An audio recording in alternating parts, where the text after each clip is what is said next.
like to call the regular board meeting of Tuesday, October 25th, 2022 to order at 9 a.m. And Melissa, will you please call the roll? Okay, Director Balin. Here. Director Boatwright. Here. Director Kearns. Here. Director Murphy. Here. Director Ringen. Here. Okay, all five present. Great, thank you. Okay, so why don't we just, we'll all rise and join me in the Pledge of Allegiance. I pledge allegiance to the flag of the United States of America and to the republic for which it stands, one nation, under God, indivisible, with liberty and justice for all. Thanks, everyone. Okay, we're going to move into the public forum where we would like to welcome the members of the public who have taken the time to attend this meeting and provide comments on matters related to district business. Any member of the public may address the board related to any matter within the board's jurisdiction. This need not be related to any item on the agenda. However, the board cannot act on an item unless it was noticed on the agenda. Person speaking during the public comment will be limited to 5 minutes, or depending on the number of persons wishing to speak, it may be reduced to allow all members of the public the opportunity to address the board. So at this time, is there any member of the public that would like to address the board? Did you not? It's kind of hard to hear you, Barbara, but here I am to address the board. Thank you. My name is Jacob Barnett. I live in Jamestown. I own the mineral rights under the proposed Valley Vista development. My family also owns another 400-acre parcel that adjoins the parcel, the last piece of undeveloped property on Jamestown Shaw's Flat Road. You're bringing in $1 million-gallon storage tank, and you're bringing in a pump station, and you're putting it in a development that's going to be turned over to the district. But I own the mineral rights under that property, and you can't come in and take my minerals without using your power of eminent domain. So I'm here to tell you, I told you 3 years ago in 2019 that I own the mineral rights. You moved ahead on this project and you disregarded the mineral rights. Right now I can go out to the project, I'll be run off the property. They deny me access to my own property. They threaten me. I don't know what to do. I went and got an attorney. I got the best attorney in California, McCormick and Barstow. And I'm here to tell you I'm going to be suing Valley Vista, and then I'm going to be protecting my property. And if you need to take my property, you're going to have to take it by eminent domain. That's what I'm here to tell you today. And thank you. You see, I'm excited. This is something that this property has been in the family since 1897. We paid $4,500 for 575 acres today, and we still own it. My family still owns it, and we've had it. We fought off the PG&E. They put a power relay station in. We fought off the Columbia School District. They tried to take middle of our ranch. We've been successfully in protecting our property for the last 100 years. And the first invasion to our property was in March 2022, when they moved 87,000 yards of minerals on my property. Those are my minerals. They took my minerals and they constructed their roads. That's theft. And I went to the sheriff department. They said, "Oh, that's a civic matter, Mr. Barnwright." But it's not a civic matter. This is, do I take my gun out and go shoot them? I don't do that. But I'm using the court system today. I'm using the legal system. We have a new courthouse today. I'm going to be proud to take my attorney and walk in that courthouse and fight you and fight Valley Vista. Valley Vista tried to sue the Jamestown Sanitary District and Blackhawk. They lost. Their attorney threatened me. They wrote me a letter saying, "You don't own anything out there, Mr. Barnett. Shut up. Shut up to the regional board." Shut up? Me? Shut up? You can see here today, I'm not shutting up. So I'm telling you, we're fighting. I've been in a fight for 4 years, and I'm going to continue to fight, and I'll spend every penny of the Barnwright fortune to fight this. So get ready. Thank you for your time, folks. Thank you, Jake. And I would like to just point out that Jesse Martin, the TUD attorney, is present and listening. He's on the screen right now, right there. So is this your attorney? Yes, he is. Oh, good to meet you. Barstow and McCormick. We'll be expecting a letter from you. Thank you. Okay. Very good. Thank you. Thank you, Jesse. Thank you, Bob, for the introduction. Yeah, thank you. Any other member of the public that wishes to address the board at this time? Sally We do Rhodes. have Sally Rhodes online. Okay, go ahead, please, Sally. Well, good morning, everybody. Happy October. I wanted to just pass along a few comments. One is the gratitude of so many of us at the plans for a workshop about the Phoenix Lake project. And I just think it's a chance to reinvigorate all of the stewardship message of that project. I have a couple of suggestions, if you don't mind, that I think may be useful. You've probably already thought of them. One of them is that to use the chapter 1 of the Horizon Report as reading material as background for everyone who comes, because it really gives you the outline of what the intents were and what the thoughts were and the objectives. I'd also suggest we use table 2.2 of the Horizon Report, which is the detailed checklist of all projects with no particular effort at trying to decide which ones were the priority. That would be much more as time goes on, something that changes. And find those additional tasks that need to be done and prioritize them and possibly identify some resources that we could find to help us or to partner with in some of those tasks. The whole project is something that has no timestamp beginning, no timestamp end. It's a constant stewardship responsibility. Just as an additional point of all of this, an example of working together at the watershed meeting, Eric pointed out and I'm sorry if I make some of these incorrectly, but I'll do the best I can, that the Army Corps of Engineers had designated the Butte as marshland, as well as another large area of marshland that I believe is near Sullivan Creek. And that because the area near, which is called a wetland complex, because that was land owned by TUD, it's been put in a trust so that it has maintenance.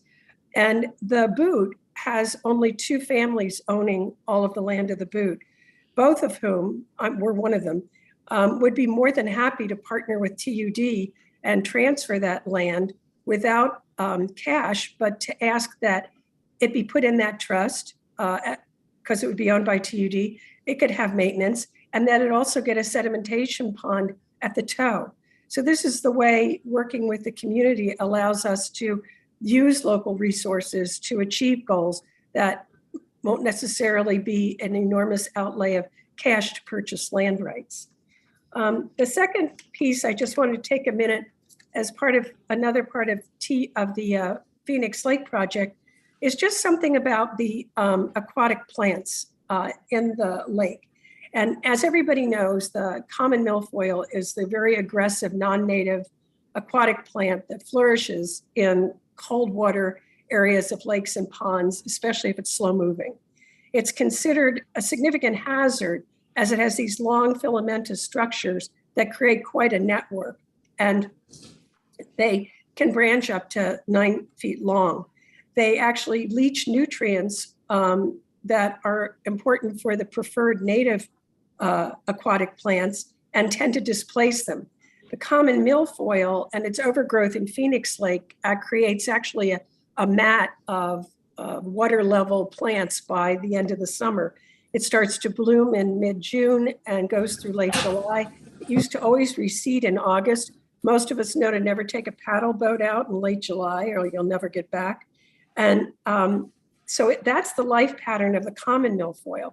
And it tends to contribute to the odor and taste problems that occur late in the summer. Those dense mats inhibit the water recreationists, as I just said. It also competes and overtakes the habitat of native plants, and it creates an unsuitable shelter for the remaining native animals. In fact, the California Fish and Wildlife website has a poster of aquatic plants that are a threat to the freshwater environment of California, and milfoil is listed there. The problem is because in the shallower areas, the water gets too warm and it facilitates the growth of these plants, which are very, very aggressive. Leroy Bouchard, who was the original chair of the Phoenix Lake Task Force, and John Buckley from CSERC wrote a comprehensive paper about common milfoil that talked about how to mitigate it, and it was included in the task force report. They recommended rotivation to control it, and this is a choice that's been made in many states because this is a widespread problem. I was reading about it in Minnesota, Michigan, Montana, Texas, and it was a problem at Lake Tahoe. What's interesting is that this past month, I've noticed a growth on the surface of the lake, and this is a very different time than we've previously seen. And there are heavier looking flowers lying on the surface. So I took a picture of it last weekend and put it in my plant app and learned that it's called the parrot feather milfoil, which is not one of the common ones we had seen before. And it is, again, creating that plant-like look on the top of the lake. And it is unfortunately further evidence that the continued problem of shallow water areas and the longer cycle of warmer weather create a real problem for us in terms of non-native aquatic plants overtaking the lake and affecting water quality. As time has gone along, we've continued to have further issues to take up when we talk about how to stewardship the lake. And it's a long-term maintenance need that other states have officially recognized and found money for, realizing that's another adventure. But I just wanted to highlight that this is a change from what existed at the time of the Horizon Report and will be part of our thoughts and planning because it is a significant change. Thank you so much. Thank you, Sally. And just since the connection was unstable, I just wanted to say, just to make sure I heard your three things correctly. One, you would be interested in donating that land up there, the headwaters of where Sullivan Creek comes in, to help with the sediment catchment situation. Excuse me, no, it's the boot. The boot. Not the area near Sullivan Creek. We want to donate the boot. Thank you. Okay, the boot. So, all right, with another family. And then 2, you recommended reading chapter 1 plus the detailed list from the Horizons report. And 3, there's a new type of milfoil, which is an invasive species that could use some treatment or maintenance program. Did I hear your 3 things correctly, more or less? Yeah. Mm-hmm. Okay. Yeah. Good. Okay. Thank you. And the donation of the boot is with the caveat that it moves into the trust, so it has maintenance, and that there's a sedimentation pond at the toe. It's not just here you go. Got you. It would be part of the Fish and Wildlife plan. Yeah. Yeah. Okay. Yeah. Thank you. Thank you. So we have any members of the audience that we have some folks that arrived. Anybody wish to speak during our public comment? No? Okay. Seeing none, then thanks again, and we will close off the public comment and go into our consent calendar. Melissa, will you please read those items? Okay, item number 1, minutes of the regular board meeting of October 11th, 2022, and special board meeting of October 15th, 2022. Item number 2, consider adopting a subsequent resolution making findings in support of allowing remote meetings pursuant to AB 361. Item number 3, cancellation of the November 22nd, 2022 and December 27th, 2022 regular board meetings. Item number 4, reject claim for damages, claim number 22-13. I'm sorry, Julio Acosta claimant. Thank you. Thank you.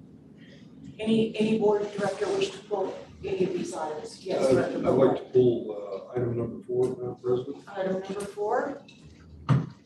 Any other director? Okay. Then is there a motion to pass items, or is there any further public comment on items 1, 2, and 3? Okay. Any member on our virtual audience? Not at the moment. All right. So I will entertain a motion in a second to approve items 1, 2, 3. I'll make a motion to approve items 1, 2, and 3 of the consent calendar. Thank I'll you. second that. Thank you. Melissa, please call for the vote. Okay, Director Kearns, Aye. Director Regan, Yes. Director Murphy, Yes. Director Boatright, Yes. Director Balin, Aye. motion passes 5-0. Okay, all right, Director Boatright. I had just a couple of questions on this because the claimant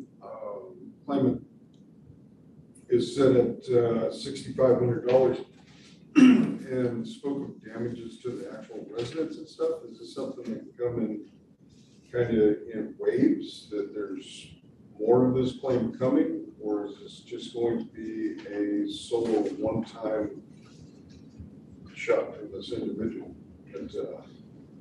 Well, this is the only claim that was received by the district, so if there is a settlement, if that is what is deemed necessary, then there would be a waiver and release of all claims. So once there's a settlement, no more claims can be made on the same event.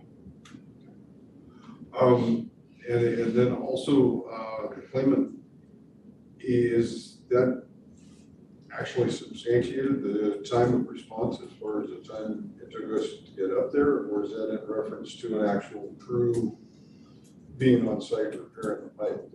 You know, the water was actually shut down much sooner than that, as far as the leak? Our records show different time of response, a much earlier time of response. Thank you very much.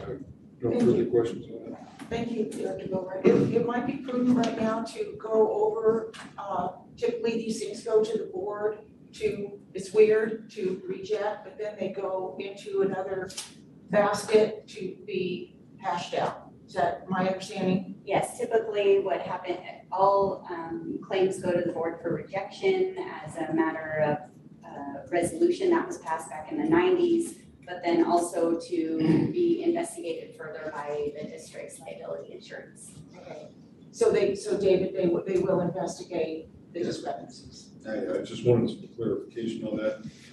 You know, like I said, the claimant actually had other damage listed, but the only estimate was for the driveway repair. Turn back to you to, finish out. Do you have to ask for public comment? Yeah. Is there any public comment on this one item number 4?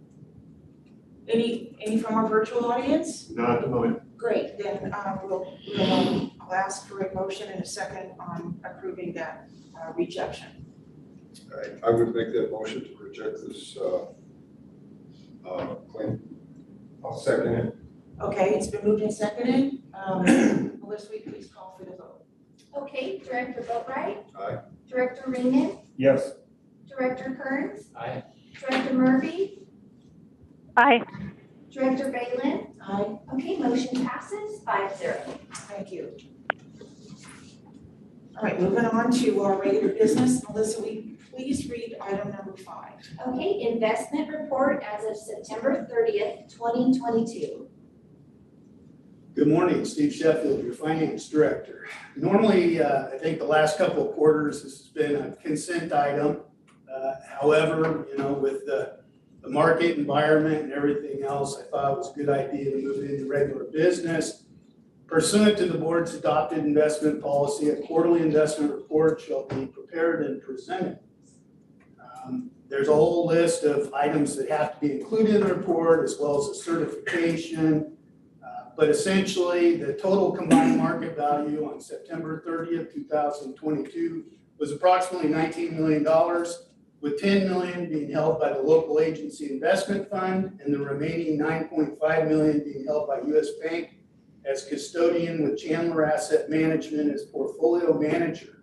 So with that, I invited Carlos Oblides, who is our investment advisor with Chandler Asset Management, to come on board and present the investment report, and we can go over a few selected items. So with that, I believe Carlos is online. I'll kind of turn it over to him. Carlos, Thank you. Are you there? I'm here, and I hope you can all hear me all right.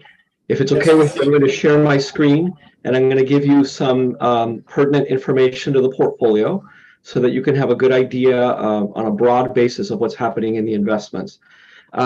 So before I roll into the very succinct presentation that I have here. I'm just going to touch upon 3 or 4 slides. There's more information if you want to dig in your packet, but here's what I want to emphasize. The goals of the district are mandated by California Government Code, Section 53600 and the related sections. And those goals by law are safety, followed by liquidity. And then after those 2 goals are met, it's followed by return.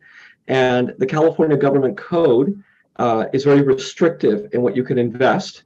And generally, the only types of investments that you're able to have are debt securities. So you work in the bond markets.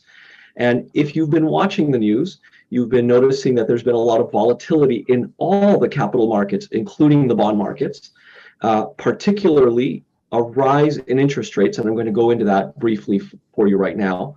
That has had a dual effect on the portfolio, and I'm going to explain that in just a moment. If you're able to see my screen, I'm going to jump ahead a few slides and touch upon this consumer price index chart on the left-hand side. That's the way we measure the change in prices generally in the United States. It's a basket of goods, and we're just measuring the change in price over 1 year versus the other. And what you can see here, if you follow that dark green line, is that inflation hit a 40-year high in June of this past summer, reaching 9.1 year-over-year price growth for the first time since the Reagan era, going back to the very early 1980s. This is unprecedented in the last 40-odd years. Long-term inflation is not good for an economy because eventually people cannot afford to buy goods and services, and they retract and they hold on to their money, and that can cause businesses to fail and jobs to be lost. So it's incumbent upon the Federal Reserve, the United States Central Bank, to try and bring that down. To give you an idea, the Federal Reserve looks at this measure on the right. It's called personal consumption expenditures. It's another form of inflation. It's another inflation measurement. And they look at this gray dashed line. They call it the core PCE. PCE being personal consumption expenditures, where they remove food and energy because those sectors are volatile. And to get a trend, they remove those 2 sectors, and they wish that rate to be somewhere in the 2% range. You can see that right now it's near 5%. Indeed, the last measure in August that we got was 4.9%, and that was up from the prior month. So inflation is not necessarily moving in the direction that we want it to. But what does it mean? It means that the Federal Reserve, in order to bring prices down, in order to place some price control on the markets, they manipulate interest rates, particularly short-term interest rates, the overnight lending rate between banks. And that's this rate that you see in the chart on the right-hand side. And what happens is if people have money to spend and drive prices up through their increased demand, what the Federal Reserve does is it raises the cost to borrow money between banks, and that in turn gets passed on to consumers. And indeed, when that happens, it removes people from borrowing money because they can't afford it. It's more expensive to get a loan, so they don't borrow money and then leverage themselves to buy a service or to expand an investment. And it's the same for businesses. So this rate hike that you see here, and it's on the heels of a rate drop, which we saw when the coronavirus pandemic hit.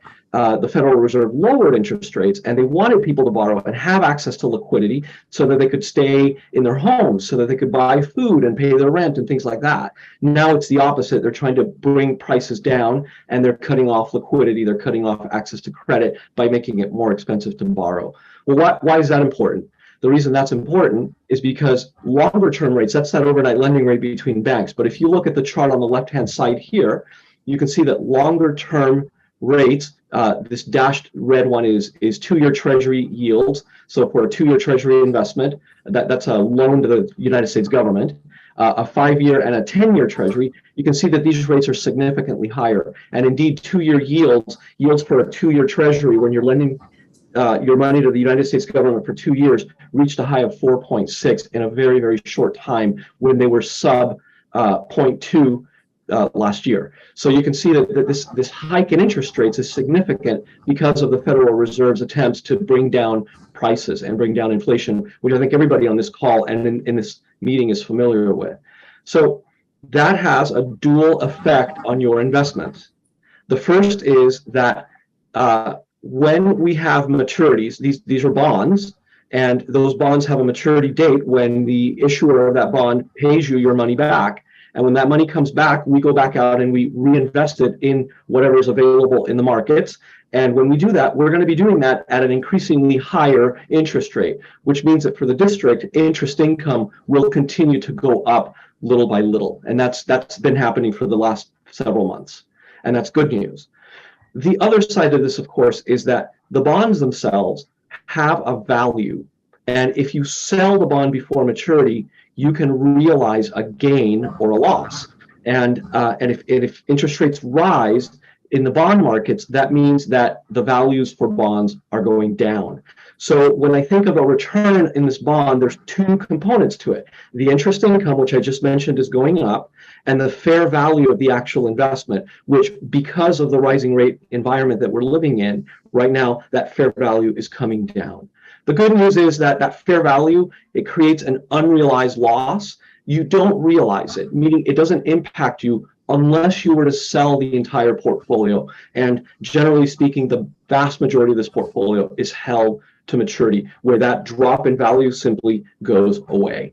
So that's in a sense what's happened in the bond markets. The rise in rates because of inflationary pressures has caused your interest income to go up, but the value of the investment is going down, and you won't realize that value unless you sell the entire portfolio at maturity, which you hold the maturity for the most part.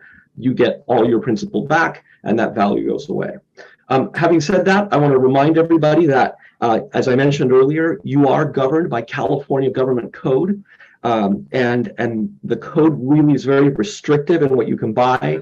You can't buy commodities, you can't buy stocks, you can't buy real estate. You can only buy bonds, which is a debt security. You're lending money out. It has to be very safe, and the bonds that you buy have to be very high credit quality, and they have to be very liquid. They have to be widely held and desirable.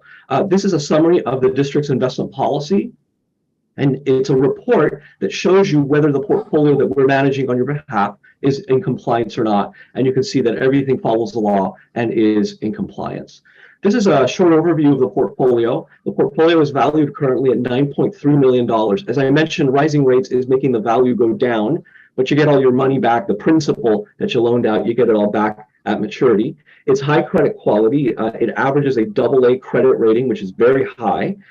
Currently, you're expected to earn 0.91% per year in interest income. That's up from the prior quarter, from 3 months prior, of 0.65, and that 0.91 figure is going up every time we have a maturity and we reinvest it. If you look at the yield underneath it, labeled the market yield, and I'm looking at the middle column, that 434, that's the reinvestment rate that we're able to achieve in this portfolio when a security matures. So if we have a maturity that was earning some lower yield, that was purchased back when yields in the markets were very, very low as a result of coronavirus, when it matures, we receive the principal and we reinvest it, and the average reinvestment rate right now is 434. So you can see that that's higher, and it's moving up higher from the last quarter, which in turn moves that purchase yield currently at 0.91, will continue to move it higher. So this is why I say that rising rate environment is moving your average earnings up gradually over time.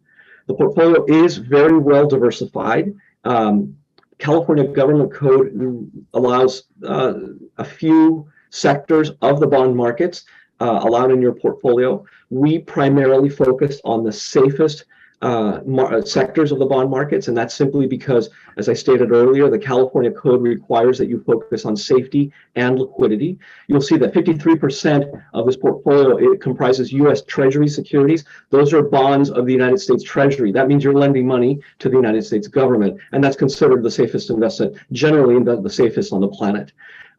You also hold some federal agency securities. These are government-sponsored enterprises of the United States government. You know them as Freddie Mac and Fannie Mae. They're active in the mortgage market, but they're agencies of the government, and they have an implied backing, about 12%. You can see that about 22.5% in corporate securities. Those are very high credit quality corporate issuers, where we do an additional credit analysis. We don't just rely on the credit rating, but we want to make sure that when that bond is set to mature, that issuer can pay you interest on your money and can pay you your money back. And you can see that that makes up about 22. We can buy up to 30% for California code. But the idea here is to have a well-diversified portfolio, so you're not invested in one sector or one issuer. You can see the issuers here. I'm gonna pause there. But the key takeaways are this: that rising rate environment.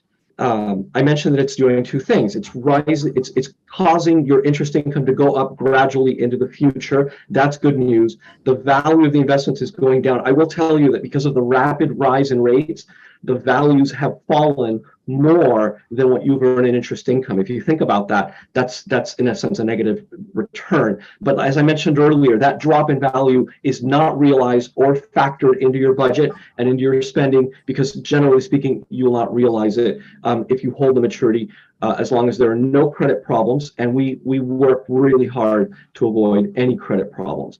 Let me pause there and take any questions that you may have. Yes, Director Kearns. Yeah, I got a question, Carlos. Director Kearns here. We've been accused here recently from members of the public that we've got $21 million in the stock market and we've lost several million because the stock market's gone down. Can you comment on that and clear that up for us, please? Director Kearns, that's incorrect. The district is not allowed by law to invest in the stock markets, meaning an equity security where you own ownership of a company. That's not allowed by code, and you currently have no such investment. Your investments are strictly limited to what are called fixed income securities. These are debt securities. You know them as bonds. It's a debt security because you are simply lending money out to the issuer, and that issuer promised to pay you back with interest. And the code limits you to that because of the goals of safety and liquidity. These are considered much lower volatility investments. So that's an incorrect statement. There are no stocks in this portfolio. Thank you very much, Carlos. I appreciate that. Thank you, Director Kearns. Any other director have a question for Carlos? Okay, this has been great. I have a question. Yes, Director. Yes, what does supranational mean? Absolutely, Director. So a supranational organization is, you would know them as a World Bank a World Bank umbrella organization. So you've heard of the World Bank. They are multinational treaties that bring together strong governments, and they basically create a corporation that helps in various economic development initiatives across the globe. California Government Code in 2014 allowed local governments such as Tuolumne Utilities District to purchase very specific supranational bonds, meaning bonds issued by three specific World Bank organizations. They're the International Development, IADB, International American Development Bank, International Finance Corporation, and Inter-American Development Bank. Those are the three. They are domiciled in Washington, D.C. They are backed by the full faith and credit of the United States government, as well as all the other governments that participate in the program. And currently, they're AAA rated, which even the United States government cannot boast today. Very safe and very appropriate. Thank you. Any member of the public wish to ask Carlos questions? I don't see any member of the public. Any virtual member? Come on. Okay, great. Well, we really appreciate you clarifying this and talking about all the laws that govern the way our district can and can't invest on behalf of our ratepayers. So really, really appreciate going over this. So with that, if there's no further discussion, and I believe this is a motion to accept and file this report. So I'll be looking for that and a second. I'll make a motion to accept and file this report. Thank you. I would second that motion, but was he finished? Oh, I'm he sorry. called for questions, but Oh, I wasn't okay. sure if he was totally finished. Oh, I'm sorry. Presentation. Thank you. Oh, this was my mistake. No, Go ahead, please. Sorry, Carlos. I think, Carlos, you're done, correct? I am done. Okay. Okay. I'll Steve, just anything? add to it real briefly. you know, we went through an extensive process of looking for a portfolio management firm. This district had never had an investment policy. We put that together. We interviewed firms, we put out RFPs. And I can tell you, in working with Carlos and his team, Chandler Asset Management is one of the leaders in governmental investment management. They've been outstanding in their responsiveness to us, working with different administrations and that sort of thing. So, you know, like Carlos said, this is unprecedented times. We haven't seen this in 40 years. And, you know, I feel very comfortable and confident that we have this $10 million with this firm. And, you know, I really think they're giving us good guidance. And so I'm appreciative of Carlos coming today. And I think he's a great resource both for the board as well as us, and has really served the district well in the times we've been with him. So thank you, Carlos. And it is just an accept and file on the report. Thank you, Stephen. It's a delight to work with you and your finance team. Thank you very much. Thank you. Thanks, Carlos. Appreciate it. Okay, so we have an accept and file motion, and we need a second. Is there Yes, I would a second that. second? Okay, any further discussion? All right, seeing none, then Melissa, please call for the vote. Okay, Director Balin, Aye. Director Boatright, Aye. Director Kearns, Aye. Director Murphy, Aye. Director Ringen, Yes. motion passes 5-0. Great, all right. Well, thank you, and we'll maybe see you next time, Carlos. Thanks, Carlos. It's a delight. Thank you, directors. Have a great day. Bye-bye. Yeah, same to you. Okay, Melissa, will you please read item 6? Okay, financial reports for the first quarter ending September 30th, 2022.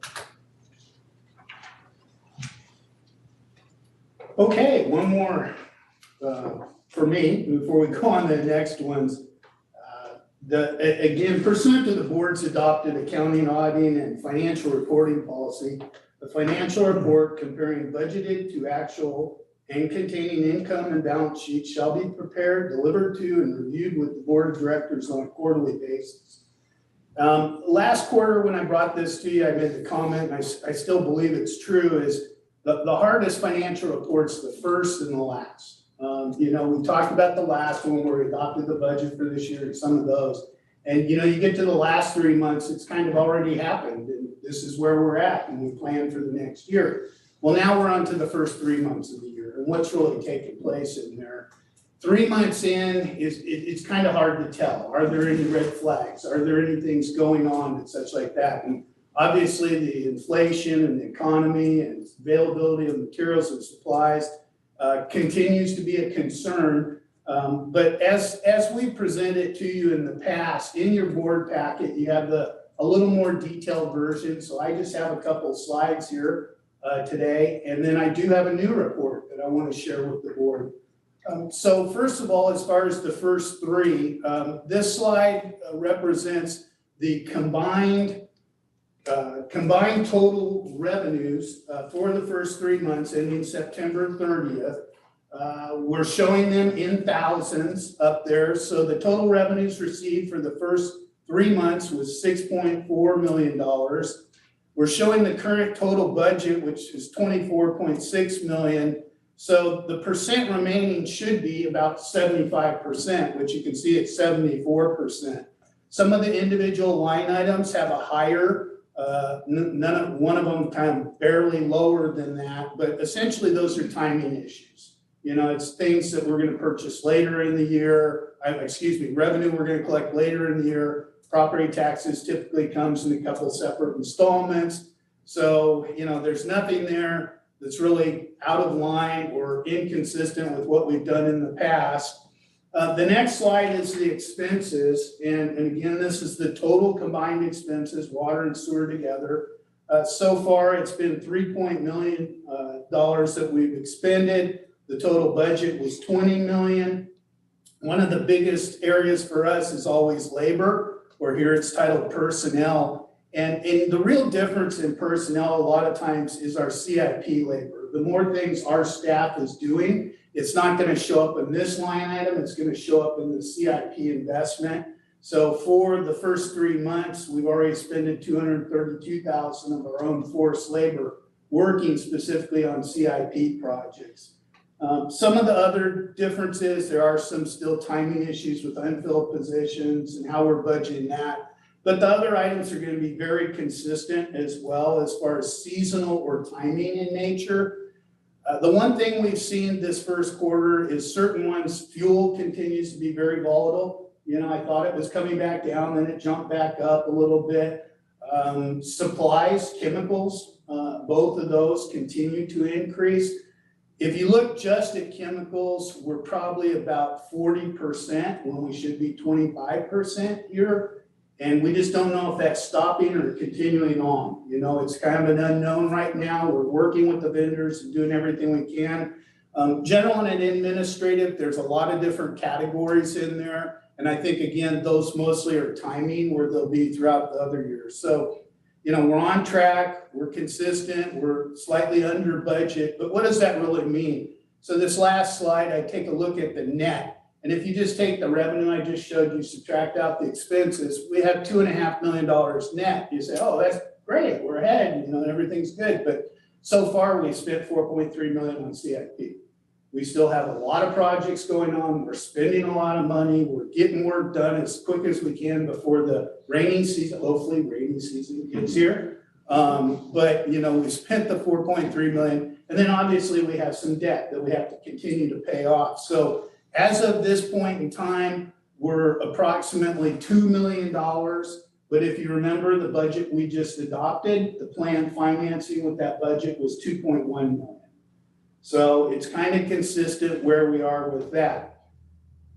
Now, so before I jump to the next report, I guess any specific questions or concerns dealing specifically with the budget action? Yes, Director Ingram. So I'm really surprised that the figures are as good as they really are. I'm serious. Doing that much CIP, that many CIP projects, it must be really difficult to get the materials at a reasonable rate, even if on time. So I think everybody deserves a pat on the back. You guys are doing a great job. It's challenging time too. And some of it, you know, we had a period of time for several months where we were completely unable to get meters. And, you know, we're replacing meters every day. And, you know, when we go into that, on the same token, we're not buying any meters. So our meter expense is down, makes us look good from a budget standpoint, but we're behind on the meters that need to be changed out. CIP is a little bit different animal. In the next report, we're going to take a look at that.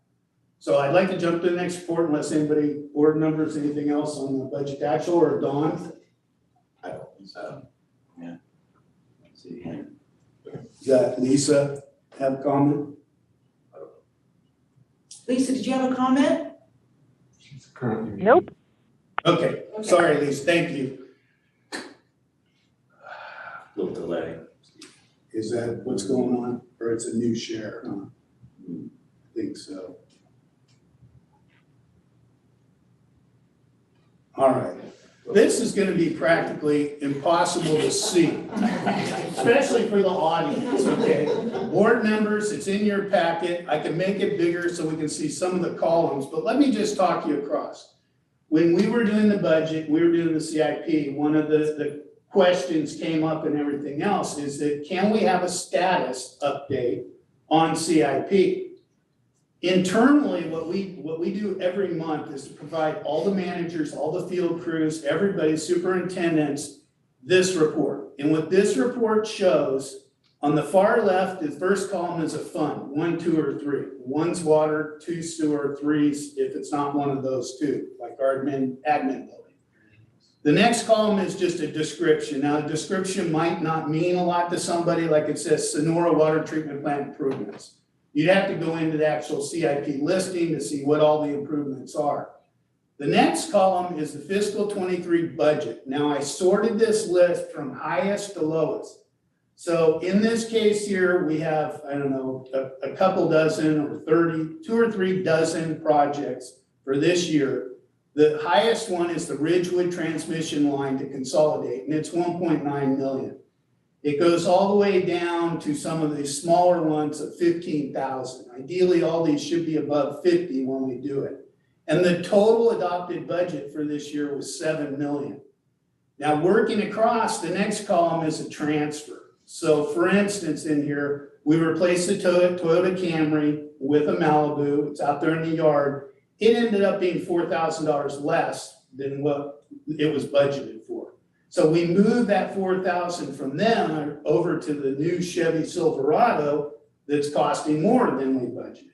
So we track this throughout the year. If we have one that's under or a new project comes up that we need to transfer from somewhere else, we track that.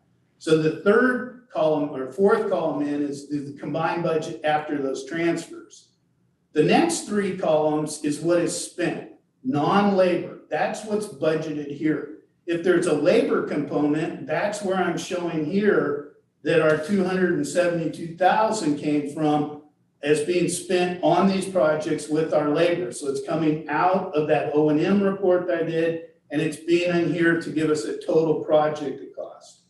Then the next column, which is what everybody's kind of keen on, is the material budget remaining.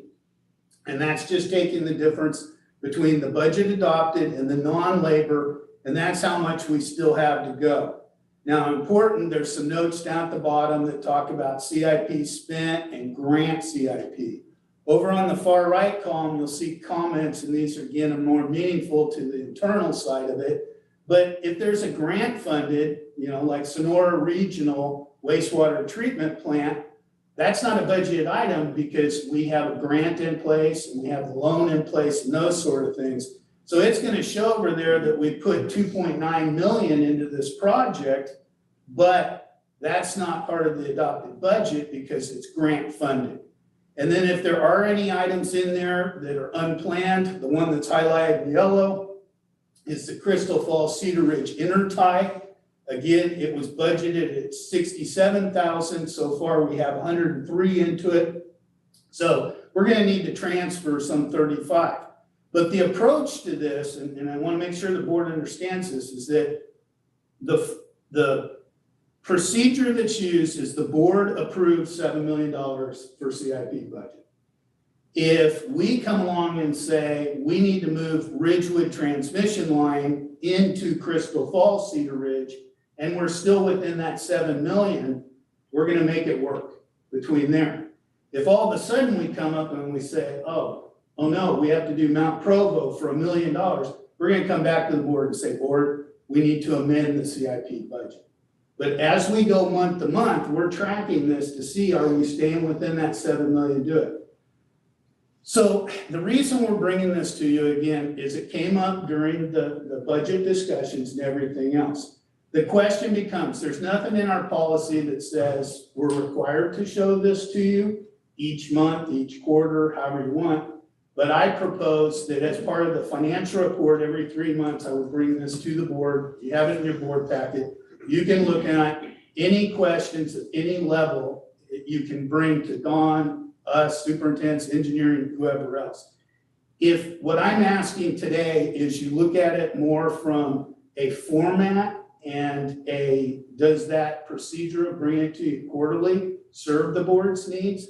I'm open to any changes in format. I'm open to any changes in how frequent you want to do it. But today's discussion is not really designed to go through each of the individual projects. That's kind of what we did with the CIP at the budget. We could do that at another meeting, but really today is just to show you the format. And again, for anybody out in the public or whatever else, you go to our agenda, you can go to the board packet itself, and this document's here. I essentially did not make any changes. This is what we're doing right now, other than just to sort it. But again, if the board would like more information, less information, I would propose quarterly with the financials. That makes sense to me. Don, anything to add? I think I hit on all the key points we talked about. I think it was Director Boatwright a few meetings back asked to be provided some more information on CIP specifically, and this is our attempt to at least bring you a first shot at it and see if this meets your expectations. I like the format. No, sorry. Let's get that. Any other comments? I'm happy to answer any questions or input, or like I said, there's a brand new animal, and Ron, you've been around a long time. You know, we've changed reports over the years, and I'm totally, my intent is to provide the board as well as management with what assists you in doing your jobs. And I think this is a good overview. I think it covers a lot of territory. It really shows you how many projects, like to what you said before, Ron, how many projects we're juggling right now and making real progress with.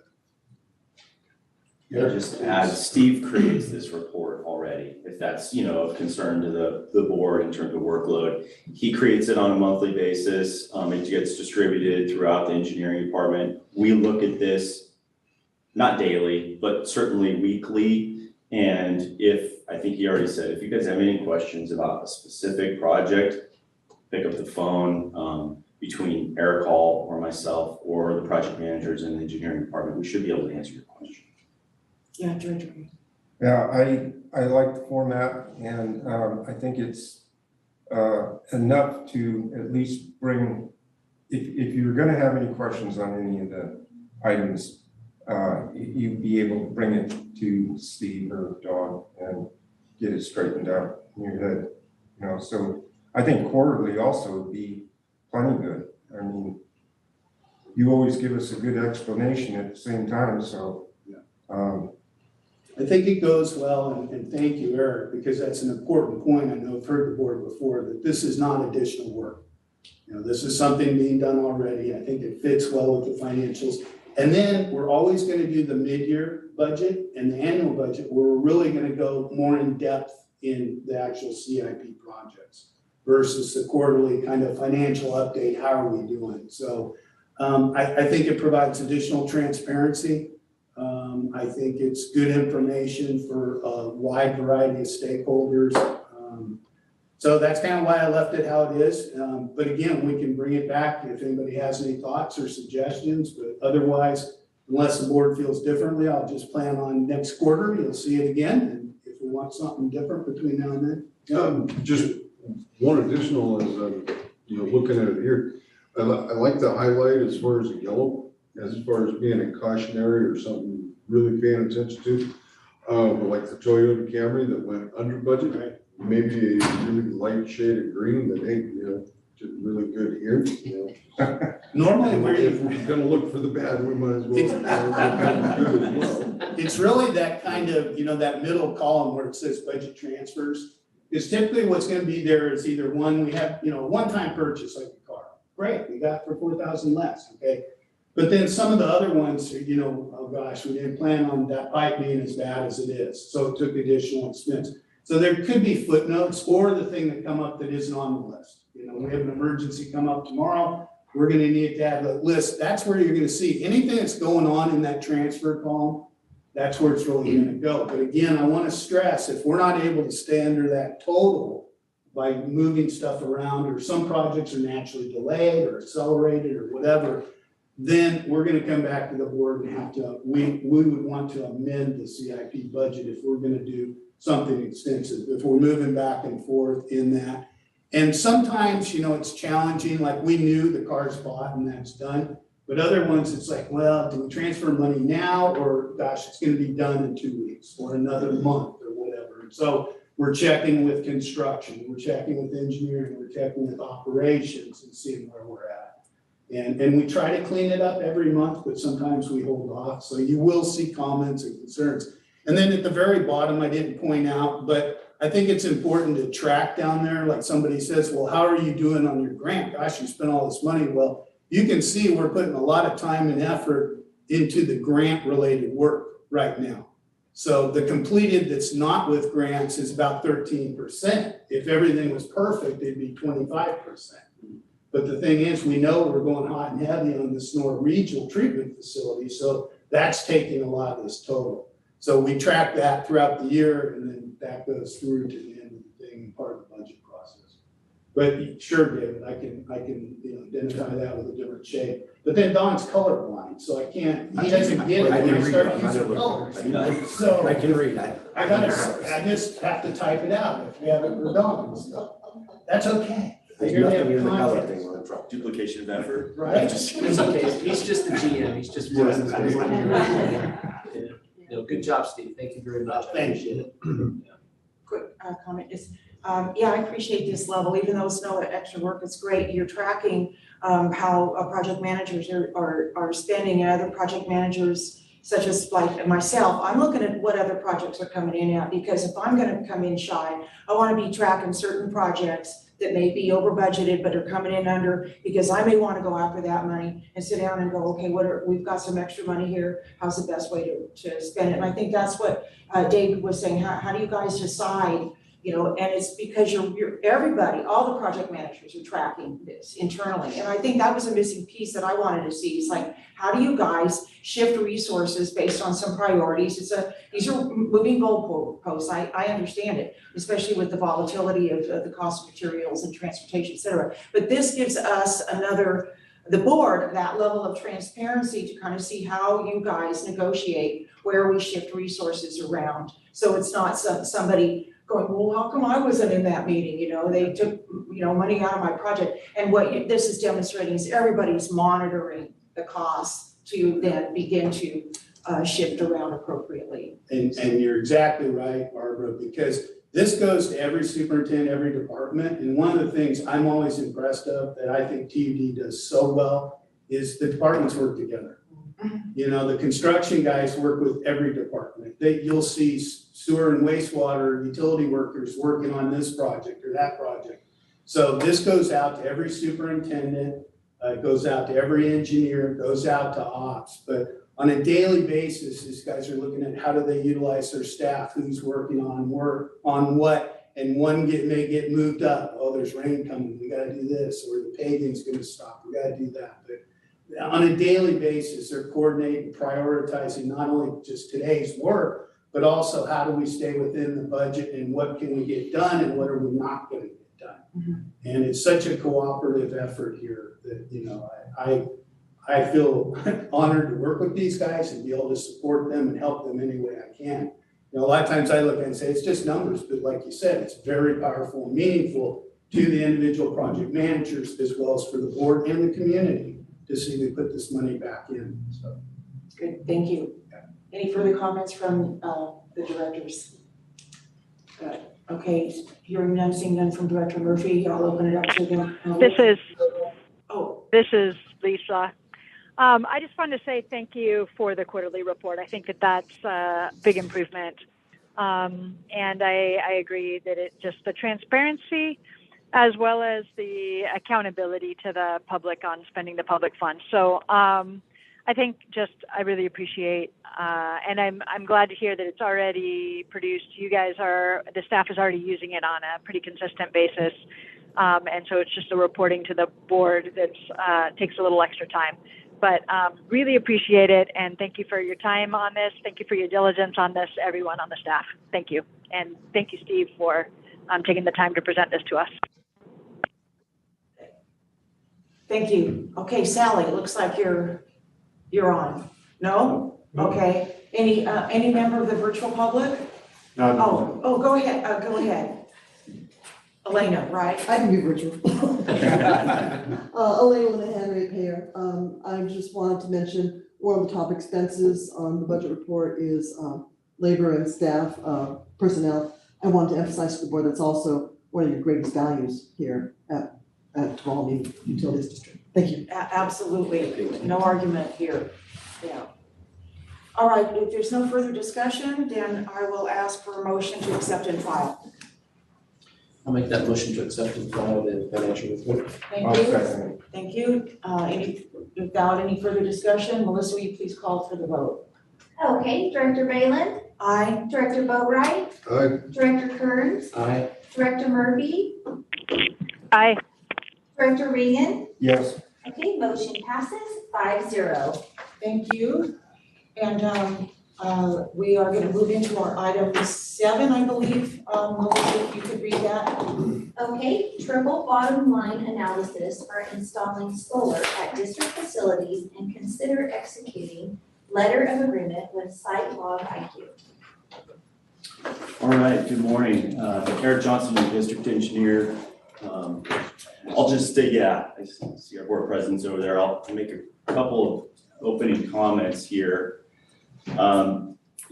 Solar's been one of those topics of conversation that's been out there for several years. I think the last couple of years I've heard some of the board members express, some question about should we be installing solar on all of our new facilities? Should we be designing at least to have solar panels put in? Would solar satisfy with a battery bank the standby power needs that we have that we usually satisfy with a generator? These are all good questions.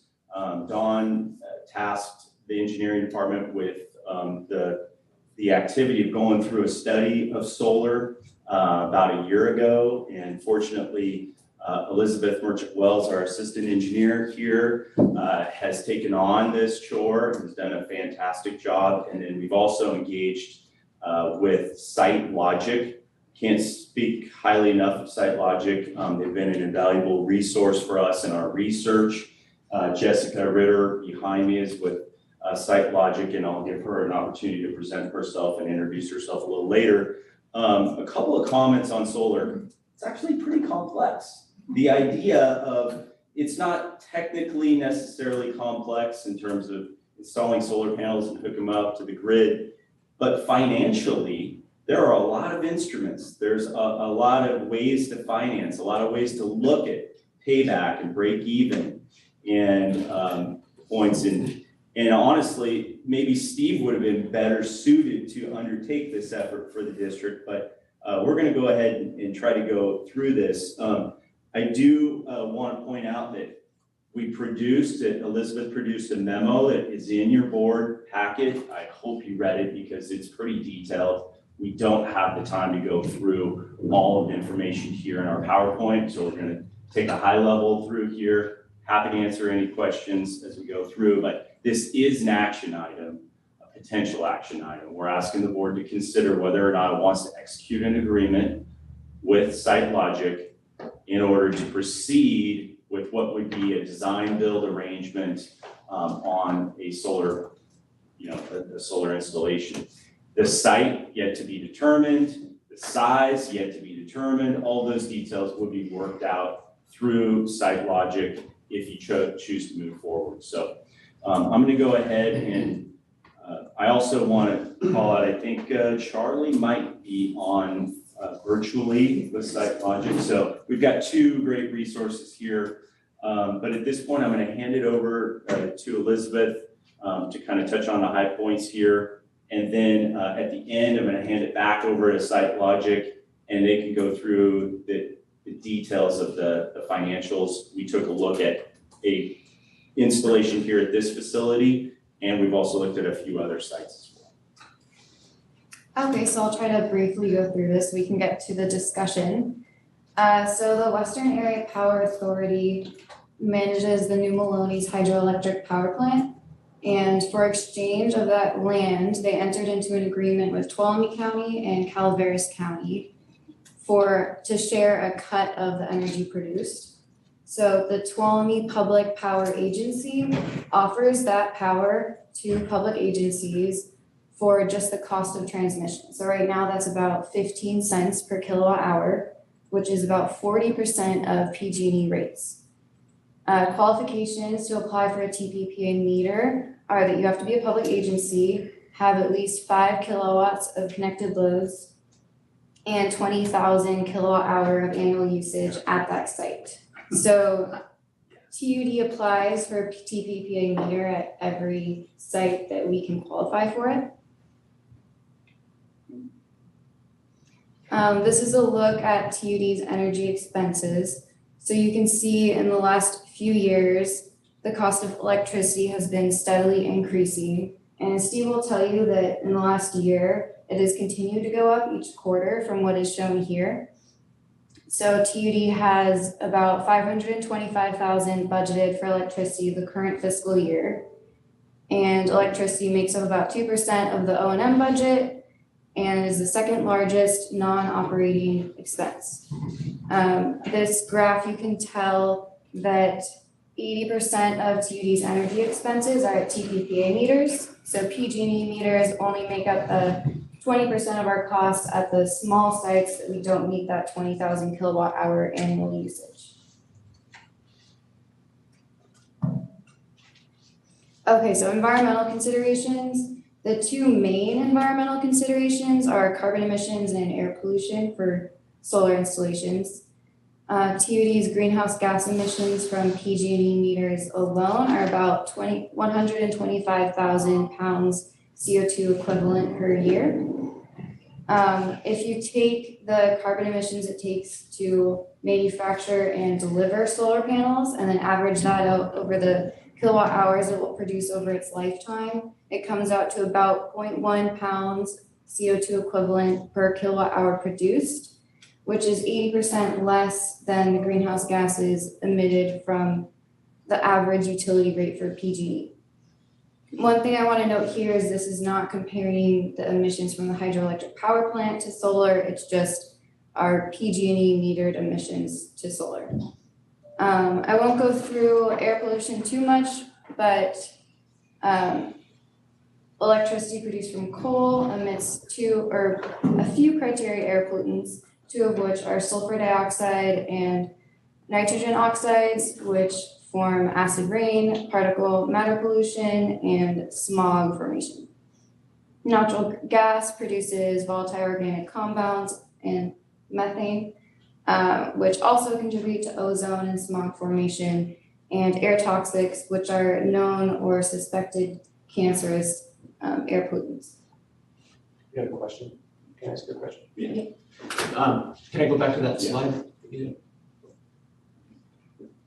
On the first one there on the left, the first bullet point under reduced carbon emissions, TUD's greenhouse gases emissions from PG&E meters alone, 125,000 pounds a year. So to calculate that, I guess they're taking power generation, their labor costs, their truck equipment, all the equipment it takes to supply power to that specific meter. Is that correct? Am I correct in assuming that? No, so that is from the 2020 PG&E. They release a consumer report that has their carbon emissions averaged all throughout California. And so they're estimated based off percentages of where they're getting their energy from. So it's not specific to how far it goes to the meter. It's not specific to Tuolumne County, it's just averaged throughout California. And is that, so is that specific to commercial style meters or is that residential, commercial, everything combined? It's everything combined. There are other greener options at PG&E and they're separated out.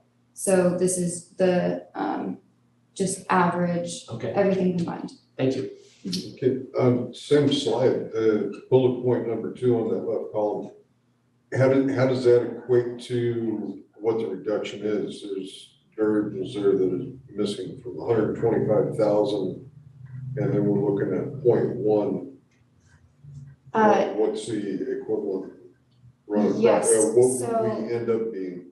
So to get the 125,000, the utility rate from PG&E is given in emissions per kilowatt hour. So taking that, I think it's 460. It's in the memo under a footnote, and it gives the average utility rate for PG&E, and that compared to this one gives you that it's 80% less throughout the lifetime of a solar plant. Okay, but in the end, would that equate to, a reduction from 125,000 pounds of CO2 down to 12,500? Yes, it would be 80% less than the 125,000. Okay, so that's just direct math. All right, thank you. Mm-hmm. And it's a very rough estimate. Like I said, it's not representative of Tuolumne County. It's just averaged over California.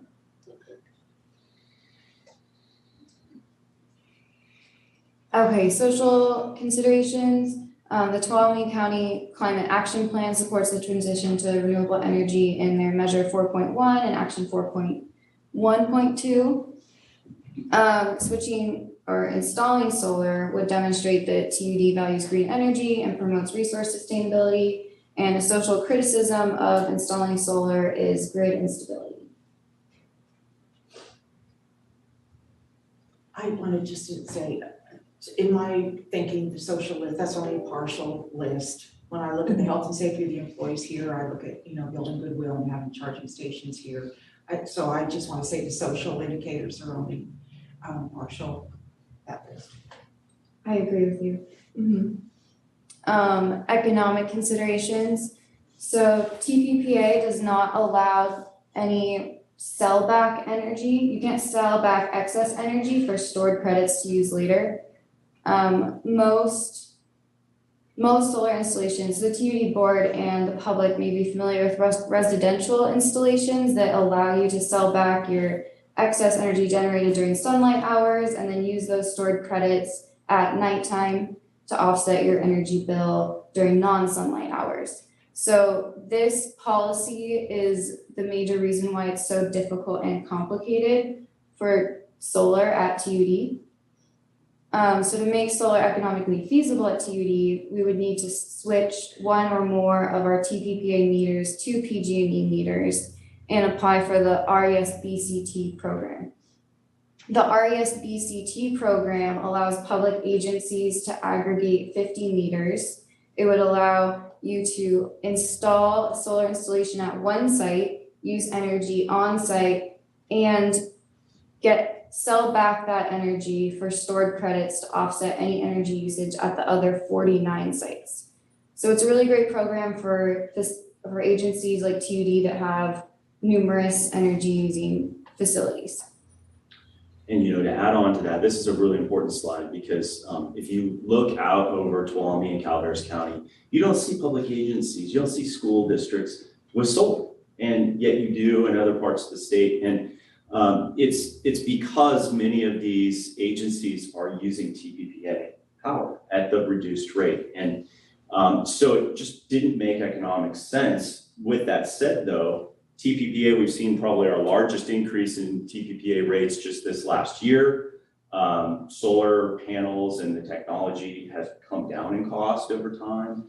And when you couple it with the grants and some of the other things that we'll talk about, then all of a sudden it tips. And now looking at solar, this is the perfect time for the district to be looking at this. But that's why you don't see that. You see the hospital installing solar here, but they're private, right? So, and then the other thing to kind of point out here is, this meter aggregation that she's describing, we really have 80% of our power flows through TPPA accounts. So the universe of meters and accounts that would really make sense to connect to solar is really a bunch of the small pump stations and whatnot and smaller facilities. It didn't make sense to install them, you'll read in the memo, at each individual site. So by being able to aggregate our production, solar generation at one site, and then credit it towards all of those, then we were able to take advantage of economy of scale. I think that's one of the points we're trying to get across the board. So question, Eric. So then, the way this is structured here, then if we were to do this with the solar would affect only the non-TPPA meters, correct? Correct. Okay. So our TPPA meters would stay the same with the exception of one to change it over. There are options to switch over the other large TPPA meters and offset that. It's just something we have to analyze and see which would be worth it. Okay, thanks. So, let me make sure I got this right.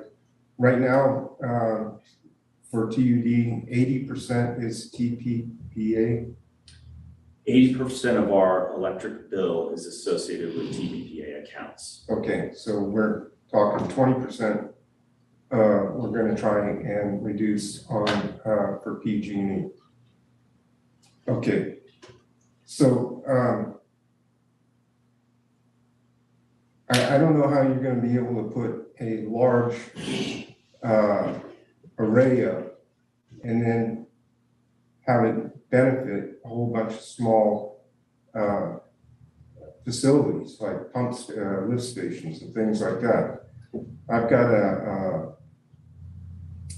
in March of 2006, my 9,000 watt photovoltaic system came online. It's on the south side plane of my shop. And number one, I haven't paid a cent to PG&E since then. That's number one. Matter of fact, there's been pretty much every year they have to cut me a check.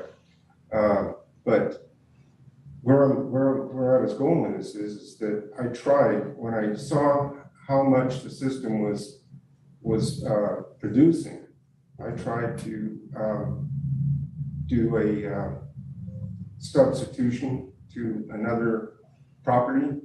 Oh boy, they didn't like that at all. So anyway, I'll be very interested to see how this is going to be shook out, especially if the array is like out in the back parking lot to be used as a cover for the vehicles and stuff. And this is being powered by TPPA. How do you get that power to PG&E system? So I'll be very interested to hear how this is going to play out. I think Throw in there, and correct me if I'm wrong, but the way Liz has explained to me, first of all, this RES BCT program is what PG&E, through that program, they just take a credit. So you're not actually moving it. It's like if this one generated X number of dollars, we could apply those dollars to all these little bills out there. So it's not, physically moving the power back or anything else. It's just credit, having a credit. We earn $1 credit and we can apply that to these accounts offset. The second one they're talking about here is taking the TPPA and converting it to a PG&E meter, and then it's a PG&E meter. And the only concern there is what's the cost of PG&E's rate versus the TPPA rate at one of our biggest consuming meters. Yeah. That's part of the analysis that they've done. Yeah, Did so I get that right on the RSBCT program? Okay. definitely. Yeah, so it would be, for example, if we did it at the office, which is TPPA, we would convert it to PG&E, have a large installation here, offset power at this site, and then also offset all the other PG&E meters. So it'd be kind of focusing on one large using site that is currently TPPA and switching it to PG&E. That's what I don't understand is when I tried to do that, it was a credit situation also, and they did not go for that at all. That was off the table. So something must Can you clarify that? Director, I can't really speak to the residential side because my company, my firm, we really do commercial sized projects, but the RES-BCT program is for commercial end users specifically. So that the program's been around for a really long time and it's beneficial in that way. The way that Elizabeth has described. And Eric, I can't speak to the residential side. I know PG&E has some pretty strict rules, if they want to make money, that's all I can say about that. But the RESPECT program is very helpful for commercial users. Okay. Thank you. And I should add, we met with TPPA, Jessica was there, and some of our board members, and we did ask them, would they be willing to entertain a program similar to the RES BCT program that PG&E has? Then we wouldn't have to convert our TPPA to PG&E accounts, and then the whole universe opens up to us. But at this stage in the game, we have not heard back from the county, and they're governed by some strict policies under WAPA, the Western Area Power Authority. And so it doesn't appear to be likely we're going to be able to do that at this time. So that's why we're focused on this option through DG. Has TPPA ever not provided enough power for the TPPA meters? I.e., we're going into new version of climate. And if you've driven by Maloney's, you kind of notice that it's a little bit on the lower side, and our power is based in hydro generation. Then we wouldn't have some other, they ever not been able to provide enough hydropower to supply it? Not that I'm aware of, and actually recently they've added members. They brought in the tribes. Okay, so I don't know what they're doing at the new chicken ranch development, but they brought in both Black Oak as well. Their biggest users are the county, the community college, Columbia Community College, and us. It's always been that case. And then there's all the individual school districts and other governmental agencies, but they have agreements in effect at, like she said, at New Melones and some of these other ones. But times are changing and they're doing that, so the rates come up. But they closely monitor the usage and budgeting and everything like that. That's a highly specialized field on the power side of it. So. But we've never had a situation where we had to cut back or you get an allocation or a limit or whatever. Thank you. Okay, so we'll go over some funding options. There are a couple loan options. There's a tax exempt municipal lease, which has an interest rate about 3.5% to 4%. And it's supposed to say ECAA, it's an Energy Conservation Assistance Act loan. And it's at a low interest rate of 1%, but requires a 17-year payback period. The Inflation Reduction Act has a 30% direct payment in lieu of tax credits that can be used for renewable energy generation projects. So we could get 30% of the capital cost of our project back from that. And other funding options include grants.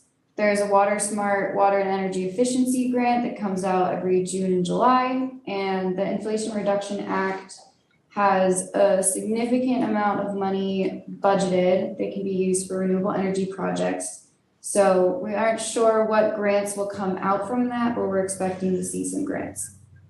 Another funding option is a power purchase agreement.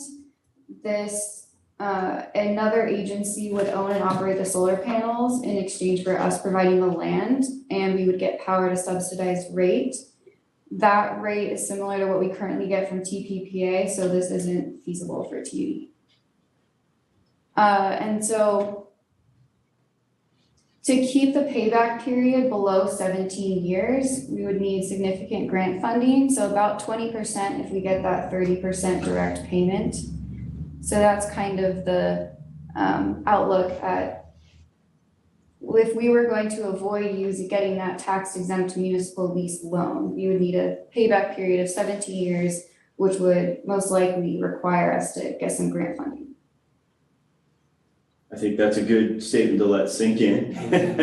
The social and environmental considerations aside, just looking at economic, just to repeat for sake is that for the district to self-fund this, it doesn't make economic sense. So we need to secure a grant, and we need to secure enough grants so that the economics work out so that we can finance the portion that's not funded with grant with the best terms possible, which is that ECAA loan, which means we need to get to the 17-year payback period. And the professional behind me and Charlie on screen can elaborate a little later on that, because they've done a fair amount of economic analysis about different ways in which we can fund this. But it is important just to know these systems don't make sense for the district to self-fund at this time. We need a grant, and we need to probably finance the rest of it ideally through that program.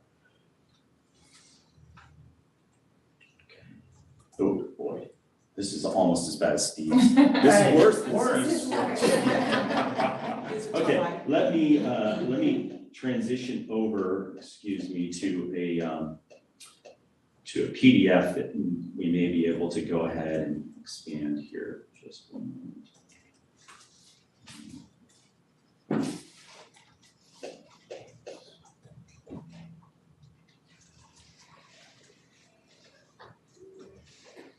See if I can make this work. Okay, let me do some zoom in here. Control L. Okay. All right, I think maybe the first place to start is this photo. Is that good? Yeah, so we have two cash flow scenarios to show you for this site layout of solar panels. And I want to say initially, this is not a design project. It's just an economic analysis of what we estimate installation of this size would look like for various loans and funding options. So let's see. This cash flow scenario, all the numbers assume that we're getting that 30% direct pay, about 21% in grant funding, and then 49% using that ECAA loan at 1%. So Jessica can just describe some of the more specific details if you have questions, but that there's a column there that shows the loan payment, which goes over 18 years. You have the operations and maintenance cost, the gross annual project savings, that's how much energy savings we would have. And then the annual net savings takes into account that loan payment and the O&M cost, and then cumulative net savings.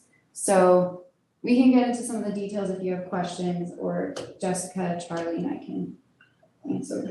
Question, when does I'm trying to see, do we know when the cumulative savings, or should I say the gross annual project savings equal the system cost? The 770,000 of the loan, or the whole capital cost? I think just the loan. The loan. Because not the grant. Yeah, so the gross annual cumulative project savings would equal the loan amount at year 12. And let's scroll down here. I apologize. I wish there was an easier way to. And let me zoom in. So this is this particular installation that you saw the picture of included the carports and solar panels on the roof of our building here was 1.585 million.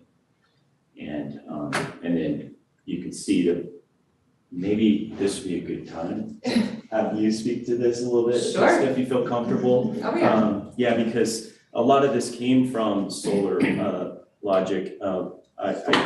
Solar Logic, and it includes escalation, on utility costs, and these are all things in the world that they live in, not us here at TUD. So. Right. So yes, I'm happy to. Oh, you want me to? There? Yeah, just I'm pretty loud. microphone. You are. Yeah. Hi, everybody. So yeah, and thank you, Elizabeth and Eric. They really covered most of the bases here. This is just one financial pro forma that we've designed for the district. I think we've done about half a dozen different scenarios over the last few months. And there's still a lot of design work to do. I mean, this may not be the final project, and that's one thing for the board to consider. That's one reason why we're here today for the letter of agreement, so that we can continue our work with the district. But this is what you're looking at. So the base project cost includes everything. That's the cost to install, labor, materials. It also includes some fees associated with different sources of funding, right? So you have your 1% loan. You'll see down here, it says ICA interest rate at 1% and the ICA finance term over 18 years. The loan amount is $770,000. So that's included in the base project cost. The remainder, Eric, if you could slide to the right a little bit, you can see right over there. So keep going. Okay, a little bit more. And I want them to see those boxes there, because that's important information to see. So we've also included the origination fees and costs and interest costs to get a $1 million bridge loan to cover the eco loan payments that are included in the scenario. So let me explain why that's important. Actually, after hearing about the district's financial status, you may not even need a bridge loan. But if you didn't want to tap into your own financial resources, we would recommend, and a lot of our clients do, get a bridge loan to pay for their invoice payments. So how that eco loan process works is it's a reimbursement program. So you would apply for the funds. In this case, it would be $770,000. But the way that the project is constructed is SiteLogic would, if we were chosen to be your contractor, we would bill you progress payments. And so you would need to pay the progress payment, and then the CEC would reimburse you for that cost. But you would have to carry that cost for about 60 days or so until the CEC reimburses you. So a lot of our clients don't have hundreds of thousands of dollars sitting in their accounts to make their payment to us. And then hold that. So we included the cost of the district getting a bridge loan to make those progress payments to us until they get reimbursed from the CEC. It doesn't sound like you guys would need to do that, but it's an option if you want to. And then we've also included $100,000 in interest on that bridge loan in this scenario. So if the district doesn't use that scenario, then your metrics look a lot better in this project, but we always want to show you the worst case scenario and then strive to do much better. So we've also included $815,000 in state grants and federal incentives. And that's not difficult to obtain. Elizabeth showed you a slide talking about billions and billions of dollars that the federal government is pumping into the energy efficiency and clean energy industry. These are really unprecedented times. I've been doing this work for a long time with local governments, and there's never been a direct cash payment in lieu of tax credit ever. In the private sector, in the private residential and commercial sectors, customers are been able to take advantage of tax credits for many, many, many years, and it makes their projects really viable. But local governments have been left out of that, and times are changing. So it is a very auspicious time. That's really all I have to go over the metrics if you have any questions. So that $1 million bridge loan, that's just a construction loan. Exactly. So, precisely. okay, just clarify. Short term. Yeah, on the picture there to the right, all those arrays are on the roofs of the buildings here? All except one. So you have here rooftop, and this is a carport structure. Oh, okay, good. Keep in mind that this array could go wherever you want, right? We just kind of slapped it somewhere, right? And I want to also reiterate that, you know, if the district decides to continue their work with SiteLogic, we will work with the board also, or maybe a special committee of the board, to determine final locations for solar arrays. We know that there's an aesthetic quality to solar and how it's built and where it's at. You live in a beautiful area. I don't know if you'd necessarily want a giant solar structure in your parking lot, or maybe you do. But that's something that the board would have consideration. Don, is that large enough for our use? The carport or? Yeah, the carport. It looks like it's not designed. Yeah, it's just, those are just pictures. But like Jessica was saying, once we move down the road a little further, we get actual design and make sure it's big enough. Yeah, Make sure it fits. okay, good. Director Ring, Yeah, I'm done. okay. I can speak to the sizing real quick. It offsets 100% of the usage at this site, at your headquarters site. Let's start it over. That's sorry. I'm with Jessica at SiteLogic, Charlie. I'm the director of engineering and renewables here, and I'm the one that put this together, this design, and it was based on 100% offset at TUD headquarters, as well as the 49 other PG&E sites. Utilizing that RESBCT program that Elizabeth was mentioning. Okay, question, is SiteLogic also a supplier contractor for installation? We are the contractor for installation, yes. We're not like a material supplier, if that was one of your questions. We don't manufacture any type of material. We are a design build firm, so we're a firm of architects and engineers, as well as general contractors and builders. So it's fairly common in the energy industry where firms like ours are called ESCOs, and they're accredited with the National Association of Energy Services Company. So most ESCOs do design build projects, and that's exactly how customers procure an energy contractor is through a design build process utilizing California Government Code 4217. It is a legal way to procure a design build. It's a little bit against the grain for some customers, especially public agencies who are used to a design, then bid, then build scenario. But the reason design build is important for energy projects in particular is because of the guarantee.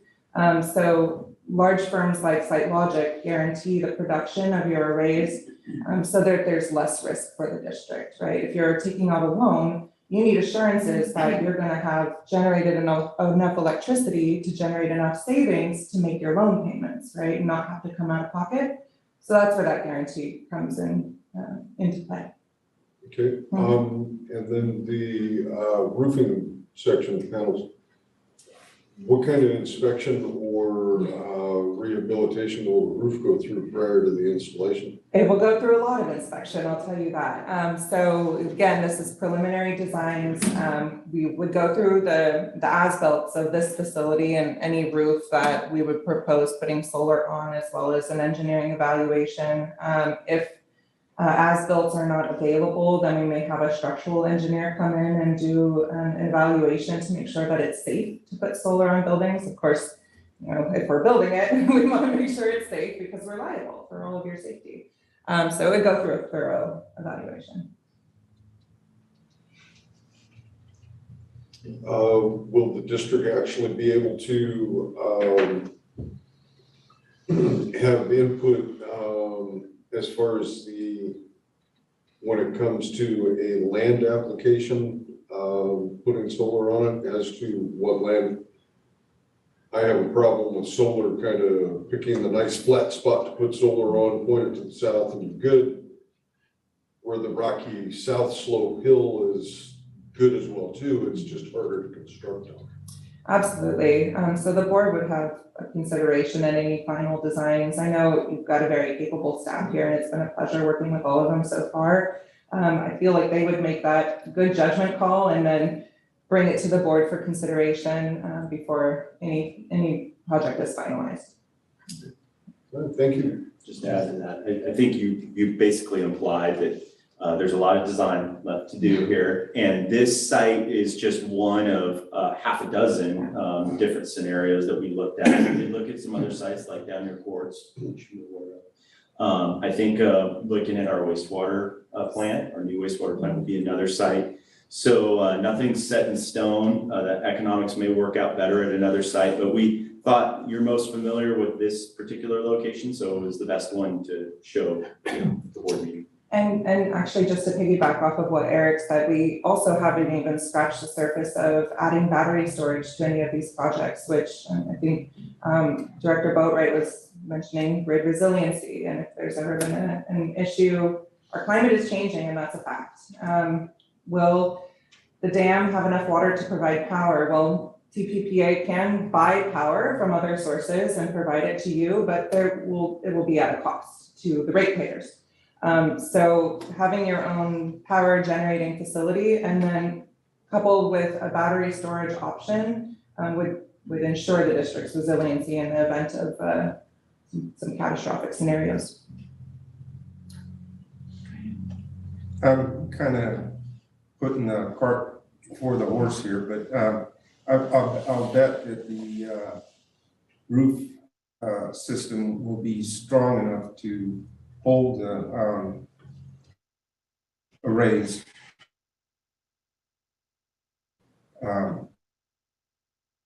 Done as far as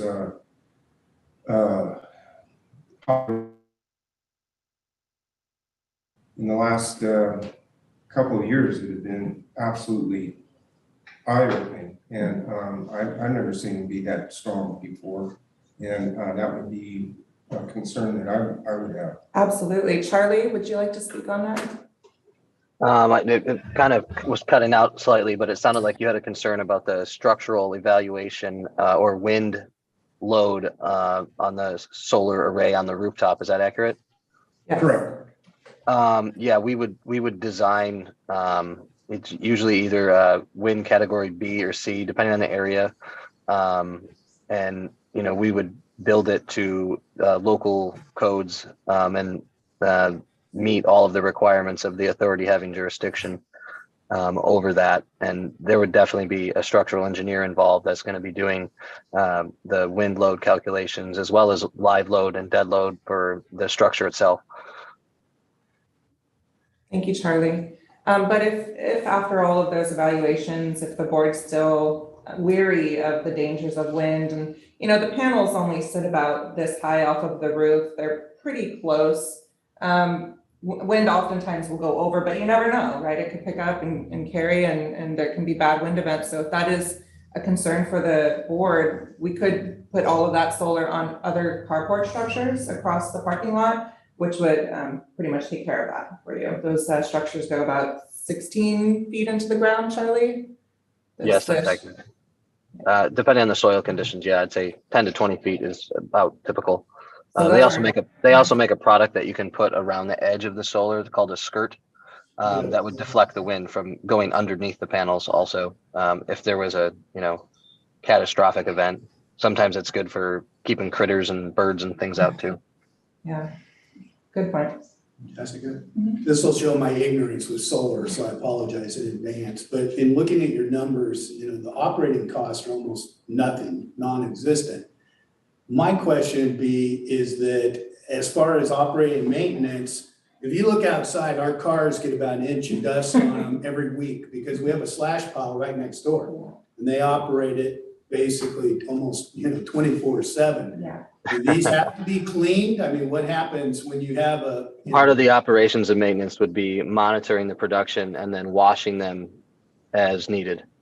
Yeah, because just washing the windows in this building is, it's thousands of dollars a year. Oh, yeah. And so if we have to wash those once a month, once a week, I don't know how solar works with that. Yeah, you would be surprised at how little you actually need to wash those. And you guys get some rain events up here too, which are very effective at cleaning those panels. I haven't had to wash my panels at my home, my small farm down in the Central Valley. And I am surrounded by almond farmers. And as you know, when you shake those trees, there's a great big pile of dust that happens and just settles onto everything. Unfortunately, I have a black car, so that was my bad. But Charlie's right. So part of the O&M, so Eric, if you want to slide over to the solar O&M energy dashboard column there. So we've got that estimated at about $10,000 a year, and that's for this site. But I want to tell you a little bit what's included in that. Not only is it, of course, monitoring from our end that the panels are producing, that inverters aren't failing, and that's part of our guarantee too. So we need to make sure those arrays are working properly because we're guaranteeing the production. But also included in there is an energy dashboard. Director Ringen, you may have a dashboard that shows the production of your panels. Do you have something like that you can access online? So that's a really, that's kind of a really basic form of what we do. So our dashboards will show a picture of the district as a whole. We'll show all of the usage at all of your meters, and it's very customizable. So I think the board members would find it very interesting to know, how much energy, and it also shows past data as well, as far back as the utilities will give us data for. So you can not only see in real time how effective your solar panels are at reducing costs to the district, but you can go back to historical usage and see how much you were paying at each site and how many kilowatt hours you were using at each site. So that's also included in that $10,000. We have some city and county clients that only have us as their energy managers utilizing that same technology that we own. So it is incredibly beneficial to the district. But again, just to reiterate what Charlie had mentioned, we are watching those panels and the production every single day. If we start to see a soiling level build up on those panels that's causing a drop in production, we'll run a truck out here and go clean those because we're guaranteeing that production. What I did with my panels was I actually put a sprinkler system across the top, and it covers the entire panel and washes it. You got to make sure you do it first thing in the morning before they get hot. And then of course you need to drain the system down when winter comes. That's brilliant.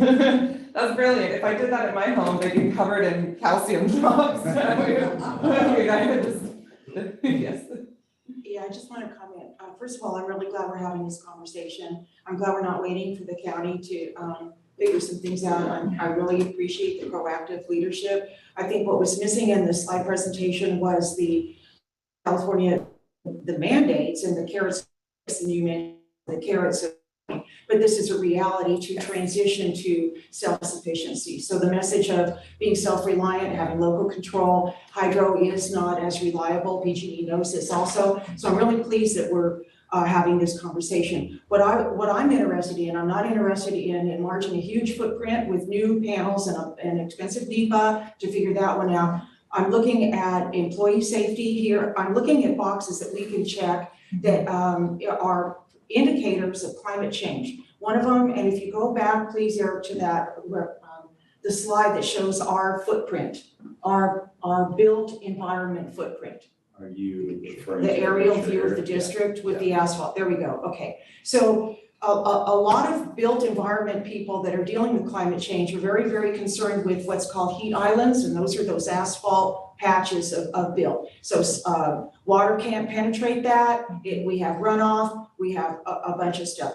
We also have, heat islands that can increase the temperature for employees, maybe 6 degrees. I'm just being conservative. That's a reality. That's what we're seeing there. There's no mitigation right there. And we're in for more prolonged, sustained, triple digit degree weather for our employees to work in. So I'm really concerned about that. I'm also concerned that employees, as we convert to electric vehicles, we're going to need charging stations as a goodwill gesture for the community and also for our employees. Okay, that's going to be a fact. This is the long game here. So when I look at this area, I'm looking at employee safety, goodwill, things to mitigate and offset some of the hardships that the employers are going to have. It's like, where are you going to charge your car during the day? And we've got it right here. The other thing I'm looking at is visibility. I like a program that is visible, that shows everybody in this community that we are proactive and this is how your money is being spent. So even though it may turn out CEQA-wise or NEPA-wise that, some other place offsite's the best place to put these panels, I'm very interested in having some panels to showcase that we care about our employees and we also care about our community. The other thing is I'm looking at this as being part of a larger transition plan so that this is just a piece of the larger long game for TUD sustainability. So while this is a really good start, I'm also looking at being able to reduce the climate wherever we can, putting in permeable surfaces wherever we can, and thinking of the employee work environment wherever we can in relation to climate instability. And the other thing was, did I cover it? I think I covered the big one. So that's what I'm interested in. I know that this other off-site energy sources are scrambling and are looking at the reservoirs, like Director Boatwright said. And so I appreciate us being proactive. But what I am very interested in is achieving other climate change problems with this. So if we can make shade, I'm all for that. Yes. So I mean, I love the tarmac ones too, that they're putting in highways, right? They're putting the solar right on the ground, so that takes care of the wind issue. So I'm really interested in looking at our system in respect to employee community safety. We'll always keep that in consideration. So, yeah, I mean, I don't know if there's some other discussion here, but the decision point that we alluded to at the beginning was there's a draft letter of agreement. It's in your board package that would, Jessica can answer any of the detailed questions. But in a nutshell, if, a payback time, if the district wants to move forward with a high level of certainty that a construction project will emerge from this, and that the payback, let's just say, is 17 years or less, let's say 17 years, and it wants to move forward, then by executing a letter of agreement with SiteLogic, they would go through the process of identifying sites, hearing, President Balin's preference at this site, at least in partial, to have some visibility for the public. They would go through that process. We would come back. There may be some committees involved and identify where the preferred project or projects are. And then they would seek the grants and assist in the financing of such a system. Only if the district were to back out after they have found a financially viable project, or if they can't find a financially viable project, we would be out $20,000. And what we define as economically viable, I think there's some language in the letter of agreement, but it wasn't that clear to us. So the board established some boundary there as go no.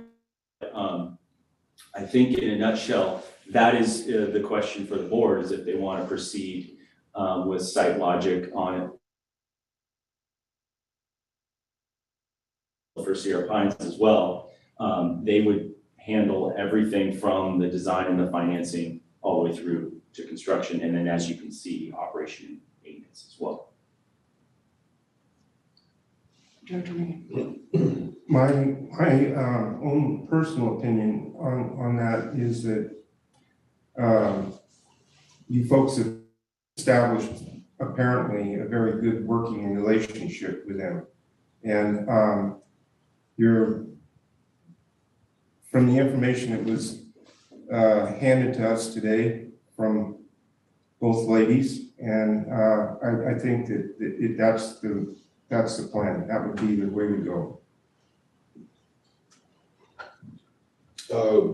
Questions for me. Board final approvals for the projects line for the staff, site logic, board.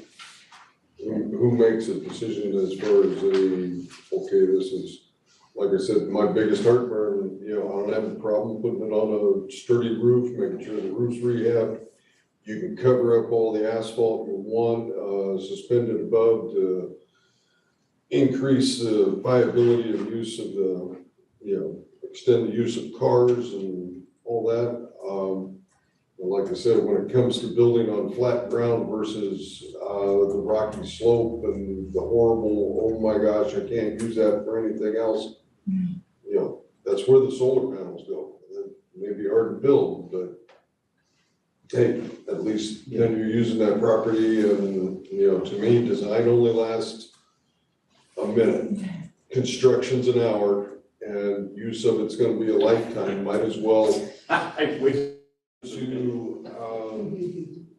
utilize the horrible property for something good.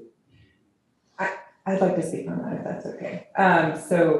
We love using places that are out of the way as much as possible. And I do, right off the top of my head, I can imagine some design issues, right? Drilling into rock to anchor, panels and so forth. Everything comes with a cost. So if the district finds the benefit of putting a solar array out of the way of usable flat land and onto a hill, it will have a price tag associated with it, but you may find the benefit in it long term. We'll do everything in our power to make sure the board's wishes are kept into consideration. And to answer your first question, I guess staff could answer your first question better, but in my career, it's always been the board that makes the final decision on final designs and final funding sources and final project costs and all of that. Might be different here, but. No, it's not necessarily different.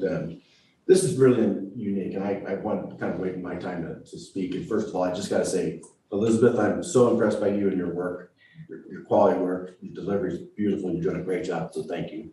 Jessica, thanks for coming and providing. And Charlie, thank you too for coming and providing some clarity. So this is different. This isn't, do we need a 10-inch pipe or an 18-inch pipe? This isn't that conversation. This is a whole new world for TUD. It's a whole new world for agencies like us. So staff isn't going to sit here, at least not under my leadership, and make such decisions, right? I necessarily need my team to help bring you the information so that we can make a decision. So that will be I think our approach to any of these projects. This is just, we're getting the conversation started. There's an eagerness, it seems, to to move in this direction sooner than later. Stuff's coming our way, we need to be prepared for it, so this is a first step for TUD. And so I hope I'm answering your question, that by committee, we will make decisions. It could be a special committee, it doesn't necessarily be the finance or this, it could be the solar committee. Yeah. Or renewable energy committee, or whatever. Yeah, customers do that a lot, actually. Okay, so in your, in this letter, which I think that the 20,000 and the deliverables is reasonable, but I would look at, the way PG&E is looking at this. If you read their corporate newsletters, they are not looking at anything unless it is designed for the long game and for sustainability. So, would you employ the questions when you're looking at each side? Is it good for the economy? Is it good for the people? Is it good for the environment? When you ask that question, it's not just about this is a cheap piece of land and let's throw these things on there. It has to be, in my opinion, a true bottom line approach. And my question to you is that how you would look at these various sites? Absolutely, yeah. I mean, we're gonna take a broad approach to every site, right? We're gonna look at CEQA, NEPA issues, if there are any. We're gonna look at exactly what the board has asked for in this meeting.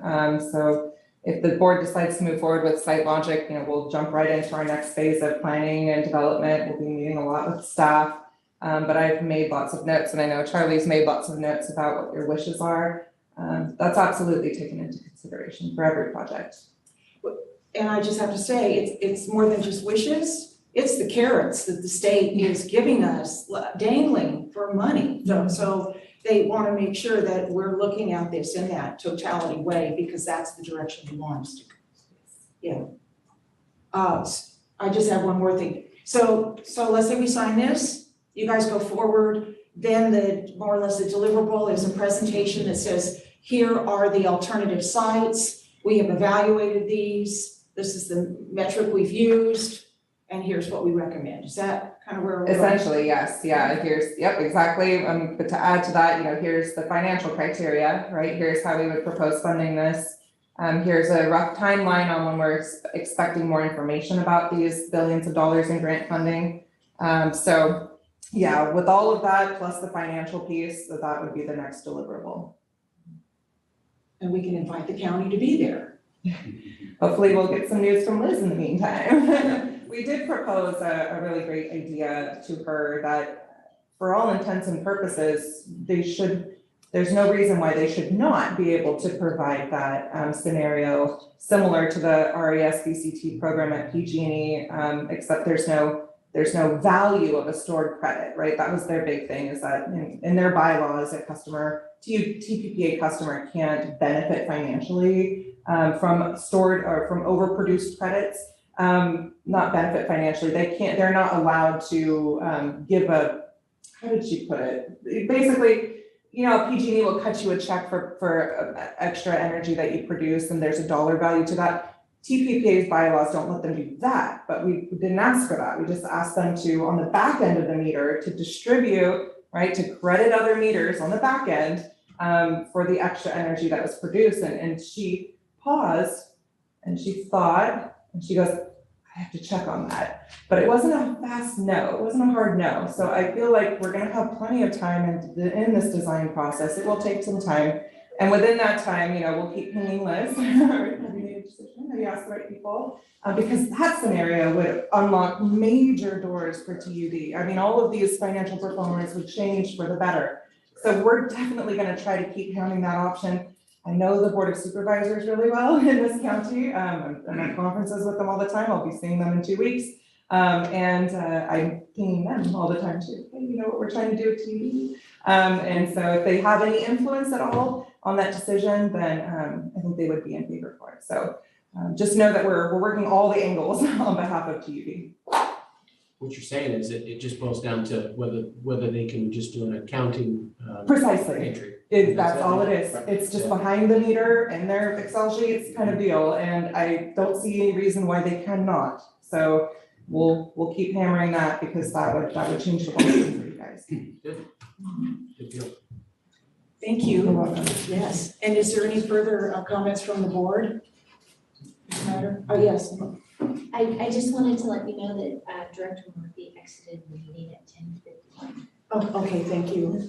Okay, great. And then, would you mind me asking Jessie Barton a question?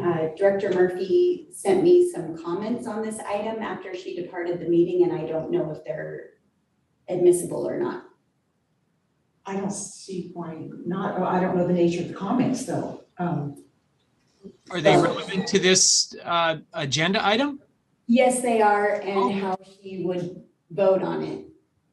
Okay. Oh, she's asking for a vote on certain items and she's not here? Correct, Jessie, she exited at 10:51. Okay.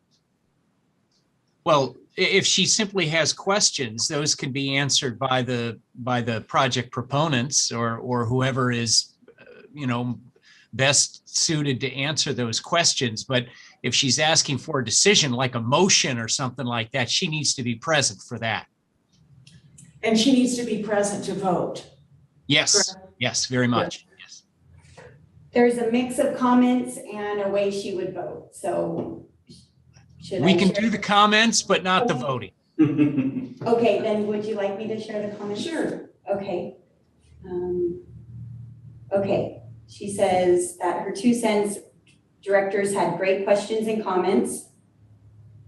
The timing seems right for solar at this time. She appreciates that this is the beginning of the planning for what the ultimate project will look like, and that we are approving TUD engaging this entity to work with us to design and implement. She agrees with the director that spoke regarding battery backup. She doesn't believe that that should be integrated into the project, as it would to lessen our reliance on generators. Okay, great. Okay. Okay, comments Thank you. were read into the minutes. Great. And Then, And Director Murphy told you that she had a hard stop today, correct? Yes, correct. So it wasn't, she didn't just leave unannounced for no reason. right, she had another appointment, correct. Mhm. Okay, is there any member of the public that wishes to comment? Okay, and no one from our virtual audience? Not at the moment. Okay, well then let's bring it back, and the recommendation is that the Board of Directors consider entering into an agreement with SiteLogic to develop a design and cost estimate that could be used to apply for grant funding. I'd like to make a motion.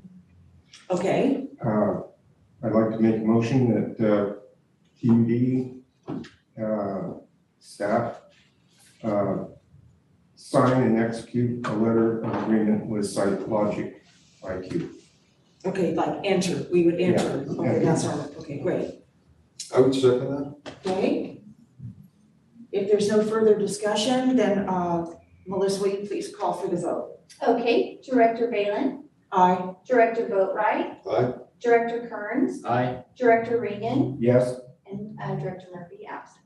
Correct. So All right, motion thank you. passes 4-0. And great presentation, and we appreciate it very much. Appreciate your time. Okay, we're looking forward to working with you. Thank Drive safe. Thank you, everyone. Thanks, Charlie. Thank you. Thank you. Nice commute, huh, Charlie? Yeah. The way to go. Great, Although I look forward to visiting. thank you. So that concludes our item number 7 on solar feasibility, and we'll move into item 8, Liz, will you please? So that's just staff reports, okay? No. Oh, no, we have one Yeah. more, right. Sonora Regional Wastewater Treatment Plant Progress Report. All right, well, very good. This is your monthly update. I'm not gonna go ahead and throw it up on the screen, just in the interest of time. We did have a site tour last weekend, weekend before last rather, and so some of the board members were able to see firsthand the progress that's been made at the site. I'll just say latest developments. They've stabilized the site, done some hydro seeding. You might see that if you drive down the highway. And they are currently in the process of putting up the roof trusses in the building A, or the admin operations building there. So then they can put a roof on, and then they can work through what is hopefully a rainy season to do the electrical and controls work There's a lot of lead time issues with those items, but to have a dry workspace means that electricians can work through the winter. We are currently at expended 16.2 million at the time of our progress report, which is 38% of the project. And we're running about a month, maybe 2 months behind schedule now, mostly related to procurement issues. That is no surprise. A lot of other projects are in much worse shape than we are. So that's all I have for you right now. There's some photos in your agenda package. Happy to answer any questions. Otherwise, we will give you an update next month that's actually a PowerPoint. Thanks, Eric. Any comments, questions from directors? Yes, Jeff. I'll just say that Jennifer did a great job on that tour the other day. And so I just wanted to give her a shout out. And she was very informative, and I know I enjoyed it, and hope the others did too. So thank you. I will pass that along. She does great work. I think she does. Thank you. This is just informational only? Okay, great. All right, if there's no further discussion on that item, then we will go to staff reports, I think, right? I'll just comment on a couple of things. Last week, for sure, Thursday, many of us attended over there in Murphy's, the Water, Wildfire, and Wine Aqua Region 3 membership meeting. And that was a really great session to sit in on. Both sessions were very enlightening. For me, the takeaways I got were from the first three presenters, one from El Dorado Irrigation District, one from the City of Santa Rosa, and the manager of South Tahoe Public Utilities District. Those three presented on their most recent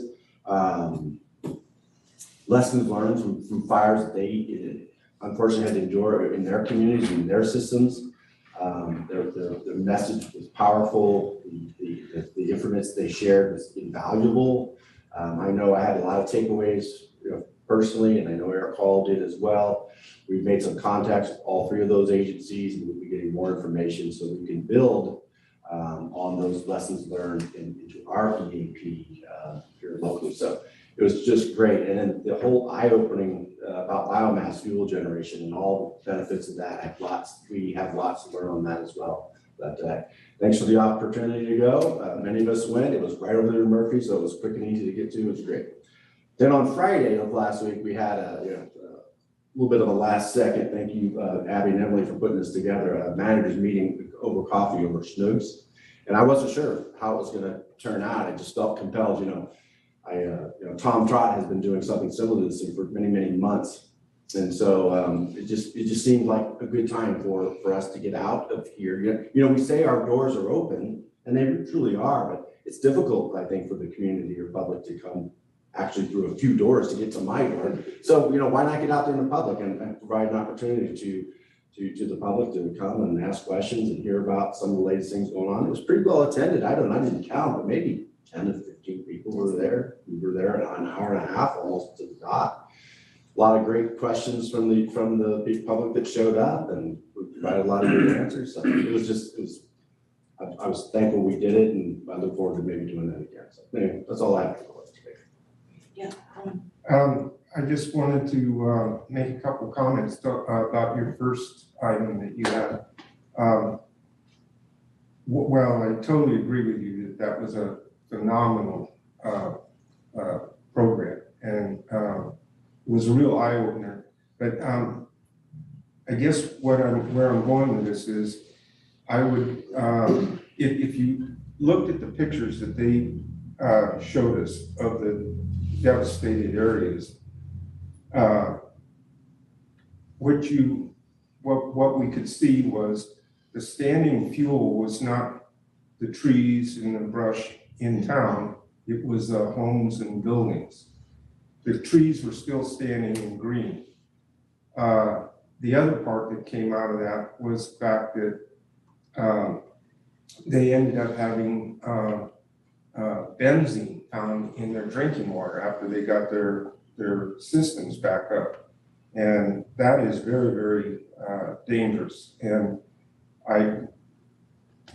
it's from the plastic pipes from the homes and all that. And anytime you lose pressure in the main system, as everybody knows, everything is coming back into the system. So then you poison the entire water system. So I would hope that staff in the future, I know this is very expensive, but start trying to think of a way for us to put anti-backflow devices on each connection so that if we get a fire like that, our system isn't going to be compromised. So I'll leave it at that.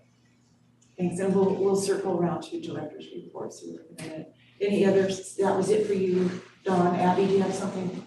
Sure. I was actually over in Calaveras County 3 out of 5 days last week. So the first 2 days of the week, Monday and Tuesday, I went over to CCWD to a training on writing clear policies and procedures, and shared the room with many folks from CCWD, Michael Minkler, Damon Wyckoff, Jessica Self, and Stacy Lawler, HR, and then Joel Metzger was there as well. So we got to talk on the side during breaks and at lunch about some different issues that we're all facing, including our mutual aid agreements.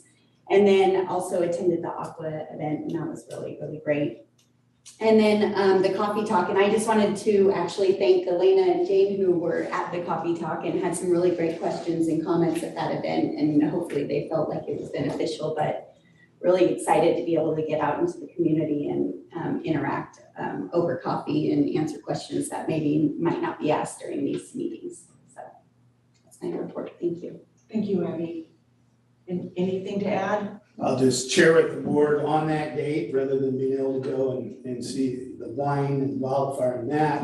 I took 3 of my staff, April, Travis, and Danica, who represents customer service supervisor, payroll, and accounts payable. We had our first Tyler user group meeting since before COVID. It was in Clovis, but it was well attended. There were probably at least 30 separate other customers there from various water districts. Great facility, and there were 5 Tyler employees. So it was a long drive, but it was time well spent. And Good. Anything here? No? Okay, great. Well, then I'll open it up to the directors. Who would like to go first? Oh, LAFCO? You got a LAFCO thing? LAFCO went on the wrong date on my calendar. I ended up missing that meeting. The agenda called for appointing, continue appointing of the LAFCO general chair. That was the only thing on the agenda that, but no, I have to get in touch with Ty over there at the county and see what's up and all that. However, then I attended the Sonora Regional Wastewater Treatment Plant tour, and it was a very good tour. Like seeing the construction down there. I think we're getting quality work. Good. Anything else? That's it? That'll do it. Okay. Yeah, I too attended the wastewater treatment plant tour, like I said in his comments earlier. Also the Aqua Region 3 in Murphy's, along with you two, and found it very informative, and that's all I have. Thank you. Okay, great. Dr. Green. Okay, 10-12. Attended and participated in the TUD Community Watershed Committee meeting, and it was very productive. We had real good discussion on many aspects of that Phoenix Lake project. 10-15, the TUD Special Board Meeting tour of the new regional wastewater plant. As Director Kearns just mentioned, I too thought it was very, very well put on. 10-19, I attended and participated in the T-STAN RWMP Water Advisory Committee and the JPA meetings. And the meetings were excellent. We explored 2 new, really fabulous opportunities at grants for some projects Phoenix Lake restoration project. So hopefully we'll be able to take advantage of those. And there's also one for turf, which maybe TUD could use too for our now shrinking lawns. Then 1020, we've already heard from GM Perkins and a couple other directors about the Aqua Region 3 Mountain Counties Water Resource Association program in Murphy. So that's it for me. Okay, great. Okay, so yes, I attended the Aqua Mountain Counties presentations, and that was really something I think, something for all of us to take advantage of, because it was right in our backyard, and I really appreciate, Don, the fact that you had a good turnout for staff, because then we're all hearing the same thing in real time, and that's really important. And it was astonishing to listen to the Santa Rosa guy talk about FEMA, talk about lessons learned, talk about procurement, talk about what they thought they were prepared for. In reality, the wind was just off the charts and jumping 6-lane freeways, things that we just sort of go, well, we could burn down here, but then we want to say, well, the solution is up in the Fed land. When in reality, these are urban fires, and the data is showing that more start here and go to Fed land than the other way around. So once we really know the science, and we be more prepared. So a lot of us got a lot of information, and of course our counterparts that we share the watershed with, CCWD and Utica, were there as well. So it was great, and I came away with some interesting, one just takeaway for me was the Tubbs fire, Santa Rosa, and where it started in an area called Fountain Grove, but where that community fared the best because they had an aqueduct that was a real workhorse and continued to bring water to they were able to continue to draw out of it. And he made a couple of comments about their raw water, their reservoirs, and this little workhorse of an aqueduct that really minimized damage. And the thing I'm very interested in is looking at reducing post-fire recovery costs. And so that's why these sessions are really important, is how can we be prepared in a way to reduce our recovery costs? Because that's what's gonna, good notes, good understanding of where we can collect, and all that is all part of it. So I was really pleased with it. The other thing about the wine part was not just wine, but we had vintners in there talking about the chemistry change in their grapes because of smoke damage. They didn't call it smoke damage, and we didn't even have the conversation about soil. And so it was, they really have to test for that, and they lost because of contaminants. And so, and the benzene, again, because it's not just fuel that's burning, it's cars, it's steering wheels, it's tires, it's computer parts, that's the stuff that's burning. So that all that was really eye-opening. I was really pleased to talk about Aqua, that they started a nonprofit foundation. They got their 501c3, and I think that was long overdue. And they also have, I think it was a scholarship or a grant program, which I really hope that, water leaders class, and then there was something else, I think, but I'm sure that staff got some of the literature from them that benefits the disadvantaged community, small rural agencies like this. So I wish more of our county could have been there. I'm not even gonna talk about the great OES presentation that Calaveras made, but that I didn't know that about the OES operations and their coordination responsibilities. So that was really eye-opening as well. So sorry that David, you and the other director couldn't attend, but hopefully with Aqua Conference coming up, they're really a good resource. So let's see, I think that's all I have. And so with that, I got one more. Oh, yeah, Just a curious question. How are we doing the ditch outage? Everything go okay? I guess I'll speak for Eric. Eric, by the way, is out sick, so yes, I talked to him yesterday morning, and it went off really well. No systems out of water, even though we had a main line break on Techite line, I guess the day we were over in Murphy's, we had a Techite line breaking up.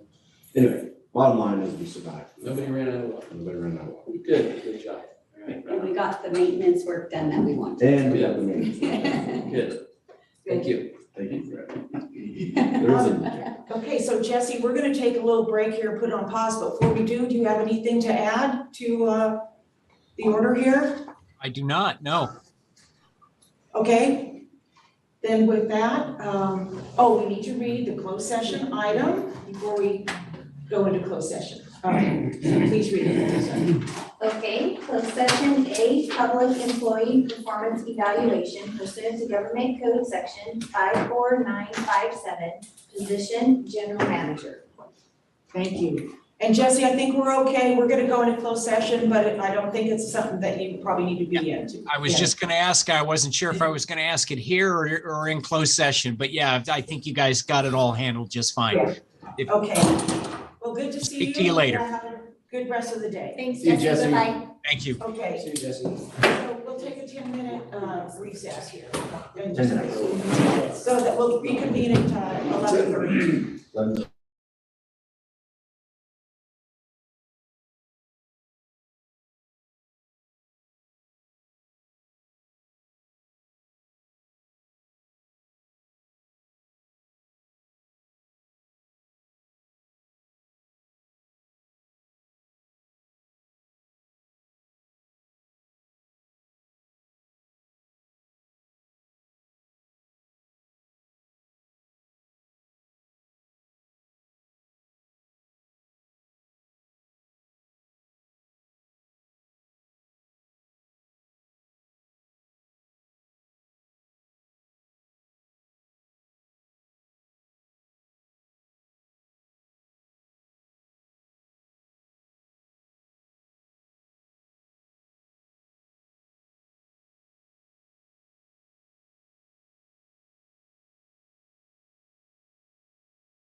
Okay, we're back. Okay. So we're moving out of a closed session. I want to reconvene into open session. And with the report out that we have no reportable action. And with that, that concludes our regular board meeting of August 25th to 2022 at 1 p.m. Thank you. October 25th. What did I say? August. August, all right. Thank you. We're going in reverse. Just for the record. Good weather in August, though. I went backwards. It's fire season. Okay.